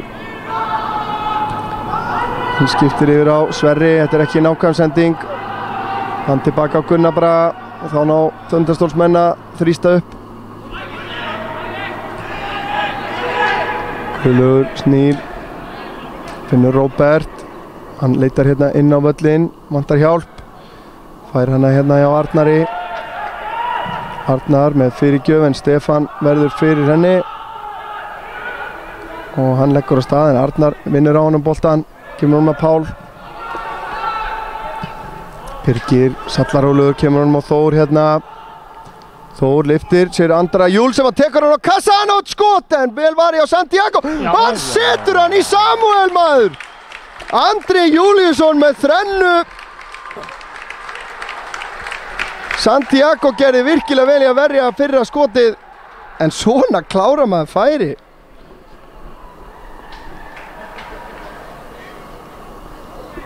Já, hann var ekkert hættur, hann bara sóti frá kastið og virkilegt harðfylgi hjá Andra Júliusinni. Og af hverju ekki að setja hann bara í samskiptin? Menn ger ekki nóg að þessu. Staðan orðin 3-2, þvílíkur leikur hérna í síðari hálfleik. Og þá eru stólarnir að skipta. Núna fer Jannas Aron af velli. Og í hans stað kemur leikmaður númer 9, er það ekki? Arnór Guðjónsson.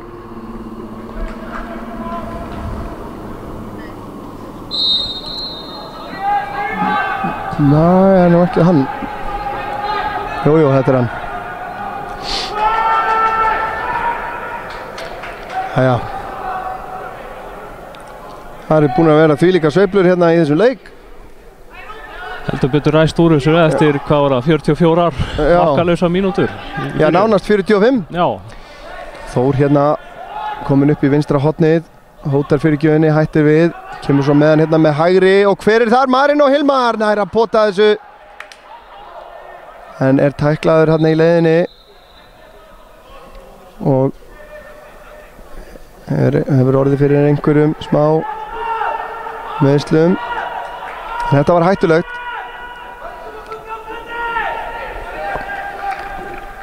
Táa hann framhjá, sýndist mér.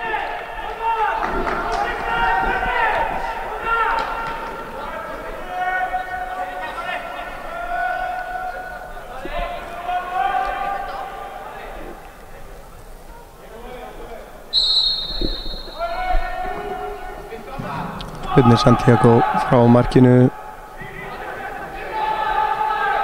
Páll Sindri í bartunni nær þessu. Róbert Ágúst sér við honum hérna, Guðlaugur sneiðir hann hérna út til hægri, Andri Júliusson eldir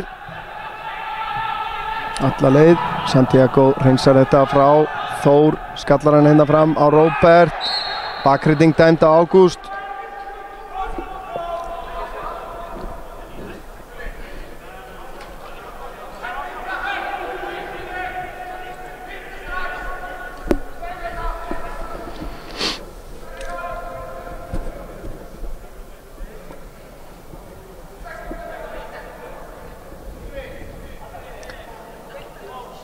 Ég vil hvetja ykkur sem að horfa ef þeir eru ekki nú þegar orðnir áskrifendur á YouTube-brásun okkar að nota tækifærið og smetla á takkan sem að stendur á subscribe.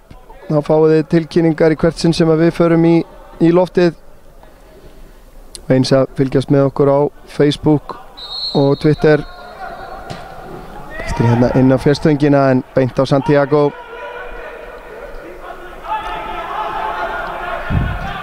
Fín pressa á Guðlaugi hérna. Fær hann hérna aftur frá Andra. Svo kemur fyrirgjöfin á fjárstöngina og þetta er ofan á markið.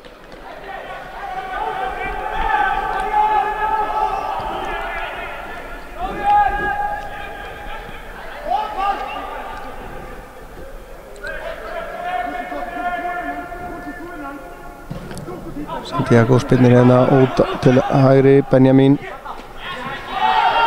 Og hann fær hann hérna aftur upp í hornið. Stefán er út í teignum sem og fleiri. Páll er ná að verjast þessu vel. Birgir Steinn tilbaka á Pál. Sindra sem að gerir vel en skrítin sending hérna beint í Guðlaug og þessi fer út fyrir.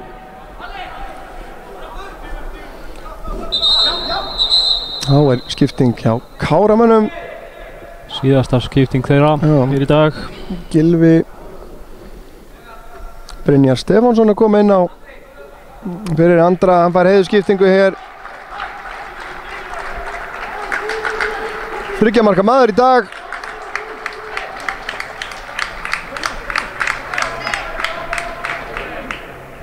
Axlar sína ábyrgð hérna í dag.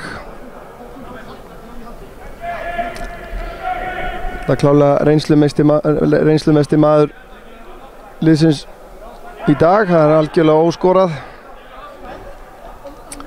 Og Gylfi kemur í fremstu vílinu í hans stað. Gylfi kom inn á sem varamaður í leiknum gegn Víkingi á 5. í framlengingunni.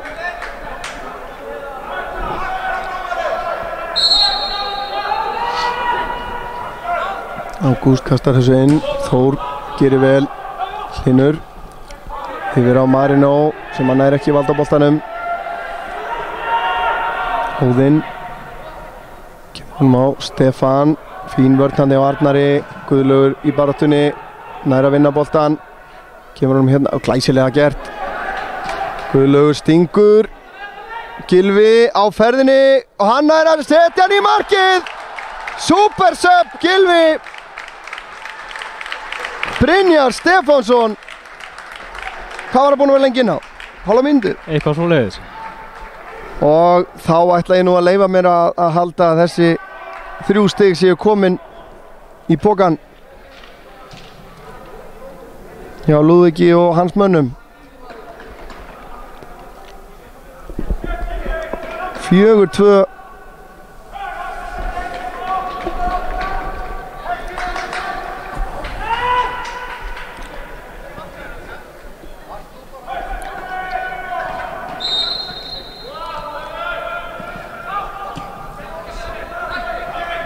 Ég vil nú gefa Tindastólsmönnum það, þeir eru búin að spila þennan leik í dag vel á stórum köflum, búin að verjast heilt yfir mjög vel sem er dálítið skrítið að hafa fengið á sig 4 mörk en lengst af hafi verið mjög erfitt að brjóta á bak aftur. Það hafa verið beinskettir í sínum sóknaraðgerðum en það er erfitt að vinna fótboltaleiki ef þú færið á þig 4 mörk að meðaltali. Gylfi vek nú athygli á því að úr eftir okkar útsendingar að þá eru aðgengilegar samantektir á YouTube-brásinu okkar með mörkum og helstu atvikum úr leikjónum. Við erum að kíkja á það. Við hefum orðið nokkuð gott safn af því frá útsendingum þessa árs.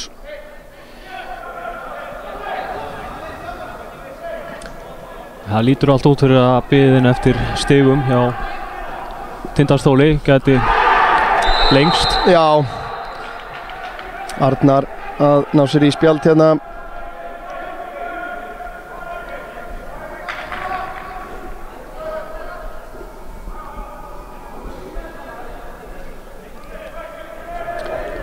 Smá spjall hérna milli dómara og Guðjóns þjálfara Tindastóls. Ég veit ekki hvað, hann valla ætlaðist til meira en gulspjald þarna.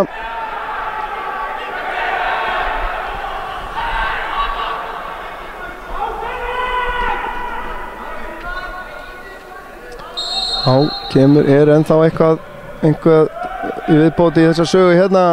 Hlynur skallar þetta frá. Benjamin Þór aðast í honum, vinnur á honum boltan, gerir vel Þór. Stungusending hérna, já. Hagnaðarreglunni beitt og gullspjald á loft á Ágúst Friðjónsson.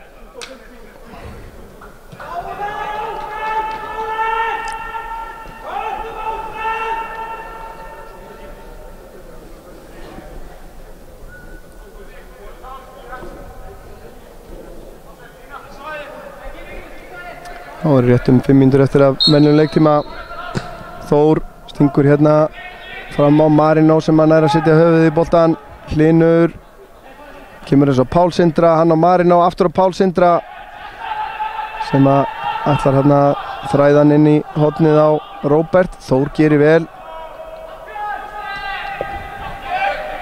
Birgir, hann bara hreinsar þetta framöllin.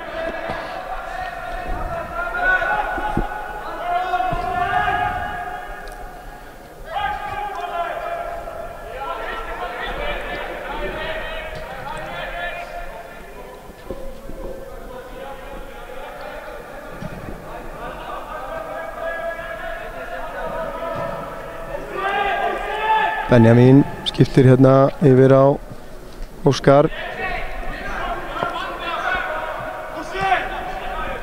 Upp í hornið á Ágúst. Kemur fyrirgjöf, Birgir Steinn er nær að vera fyrir. Þór á Pál Sindra, hann á Róbert. Kemur honum á Hlyn, hann aftur á Róbert. Róbert leggur á stað, potar honum hérna framhjá. Kominn inn á teginn, vel. Hann er búinn að vera virkilega sprækur, Róbert, eftir hann kom inn á sem varamaður.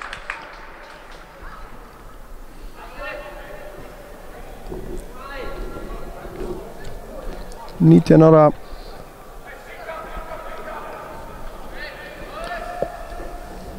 Þá er það Páll Sindri sem að tekur þessa hornspyrnu.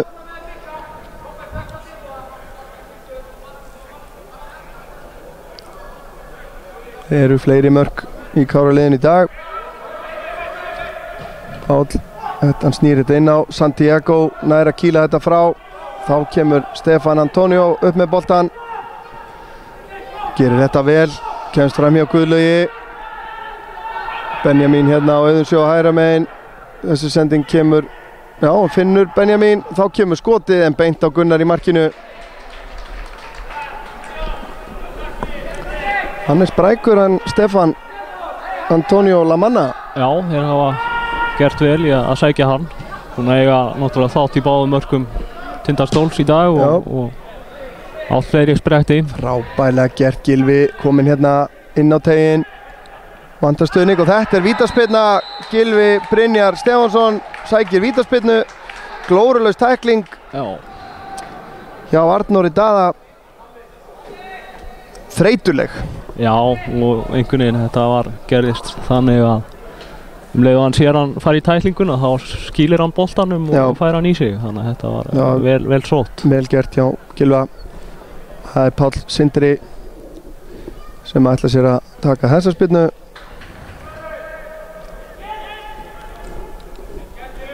Santiago til varnar. 89. mínúta, geta bætt hérna við 5. markinu, Páll Sindri, og það er bara í mitt markið.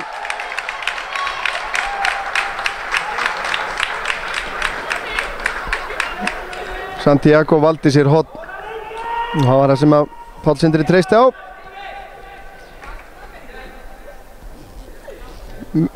Öruggt víti, 5-2 þegar mínútur eftir að venjulegum leiktíma.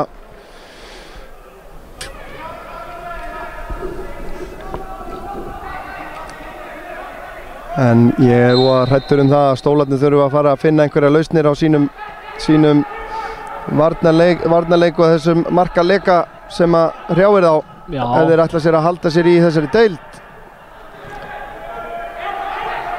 Sko miðað við hvernig fyrirháleikurinn spilaðist þá var þetta ekki eitthvað sem var átti von á að þeir myndu fá á sig 5 mörk.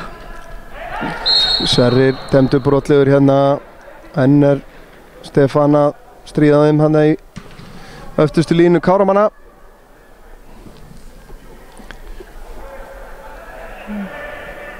En þeir eru orðnir sko andskoti hægir í snúningum þannig að öftustu menn hjá stólunum. Já, og Sverrir Mar fær hérna að líta gulaspjaldið fyrir þetta brot.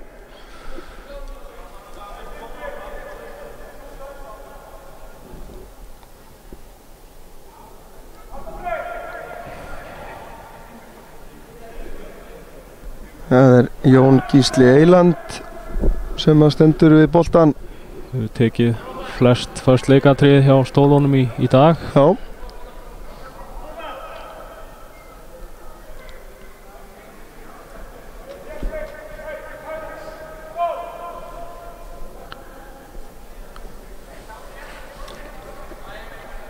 Þetta er skot, eða ekki? Já, alveg klálega. Held að þetta sé allt og stutt færi til að þræða einhverja frábæra sendingu. Hann tekur þetta hérna í vegg hornið eða hvað? Nú, þetta er rétt frammi á markmannshorninu. Fín spyrna. Jón Gísli. Manni dettur í hug nýtt orðatiltæki. Enginn er Eyland nema náttúrulega Jón Gísli.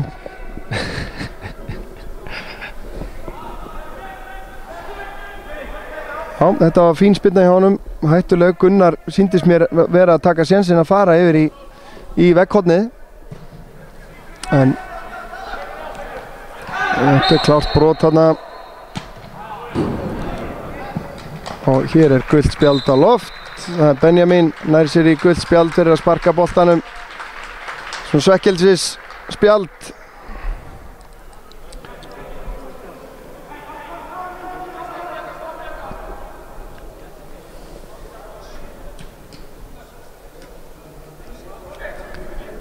Nú er bara uppbótartíminn hafinn og engin leið að vita hversu langur hann er svo sem, en það voru töluverðar tafir þegar að Jónas Aron fekk höfuðhögg.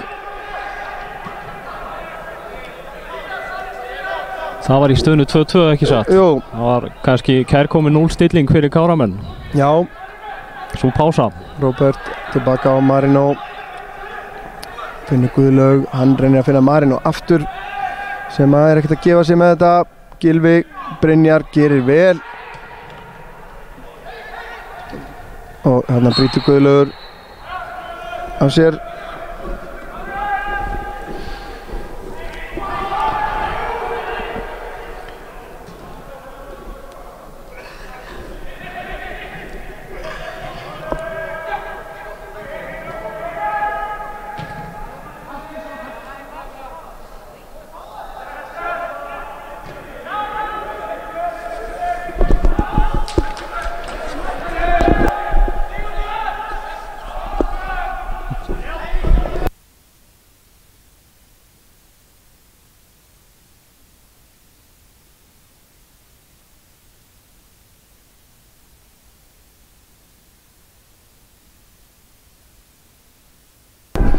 Já, nú er uppbótartíminn bara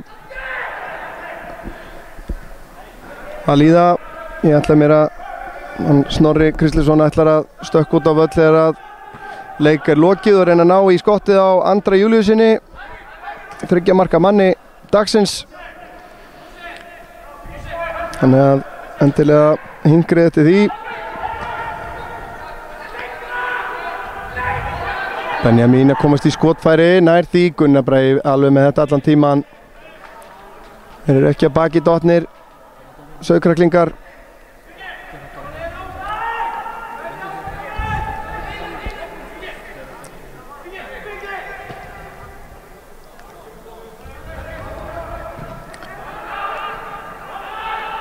Já, Káramenn svo sem ekki heldur. Arnar Freyr kemur hérna inn á völlin, brotið á honum hér en hagnaður. Marino með fyrirgjöfina, þeir ná að koma þessu frá og þá flautað til leiksloka hér í Akraneshöll. 5-2 sigur Káramanna, staðreind. Óskar Smári Haraldsson kom Tindastóli yfir á 45. mínútu en Andri Júlíusson jafnaði á 57. og bætti við öðru úr víti á 62. mínútu. Síðan var það Benjamin Jóhannes Gunnlaugason sem að jafnaði metin 2-2 fyrir Tindastól. En það voru síðan bætti Andri Júlíusson við 3. markinu á 77. mínútu. Gylfi Brynjar Stefánsson kom þeim svo í 4-2 á 83. mínútu og síðan var það Páll Sindri Einarsson sem skoraði síðasta markið úr vítaspyrnu á 89. mínútu. 5-2 sigur. Snorri ætlar að reyna að ná Andra Júlíusinni í viðtal.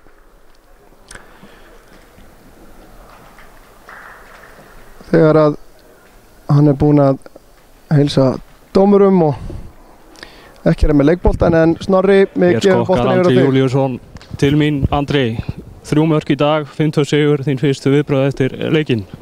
Fyrst og fremst fínt að koma tilbaka eftir að hafa lent undir eftir frábæran leik á 50-daginn, margir þreyttir og eins og ég segi, koma tilbaka og vinna það. Við þurftum að gera það, við vorum lélegir í fyrri hálfleik. Var eitthvað erfitt að mótivera sig fyrir þennan leik? Nei, það var ekki beint erfitt, heldur svona skrítið. Því við vorum það góðir á 50-daginn að og fá næsta liði heimsókn. Og þú veist, jú, það er erfitt, en kredit til strákana að gera það. Í seinni hálfleik komum við svona menn í seinni hálfleik og fáum 3 stig. Var einhver eldræða hjá Lúðvík í hálfleik? Já, ég get sagt bara eins og hann tók okkur á teppið og við skiluðum því tilbaka, þannig að kredit til hans líka. Þín fyrstu mörk í deildinni, ekki satt? Hvað, einhver tala í huga? Nei, engin mark með neitt svoleiðis, bara þú veist, það gamla góða klísjan, vinna leikina og fínt að komast á blaða. Bara more to come. Það glæsilegt. Takk fyrir viðtalið og gangi vel í framhaldinu. Takk fyrir þetta Snorri og Andri. Við förum að segja þetta gott héðan úr Akraneshöll. IA TV í samstarfi við Omnis á Akranesi. Ég vil þakka þeim sem voru með mér í útsendingunni hér, Snorri Kristleifsson og Valgeir Sigursson og Arnar Óðinn Artórsson sem að sá stjórn útsendingarinnar. Við minnum á leik Fram og IA sem að við gerum bara fastlega ráð fyrir að verði sýndur í beinni útsendingu á Fram TV á YouTube. Fylgist endilega með því. En IA TV í samstarfi við Omnis kveður og munið að lífið núna.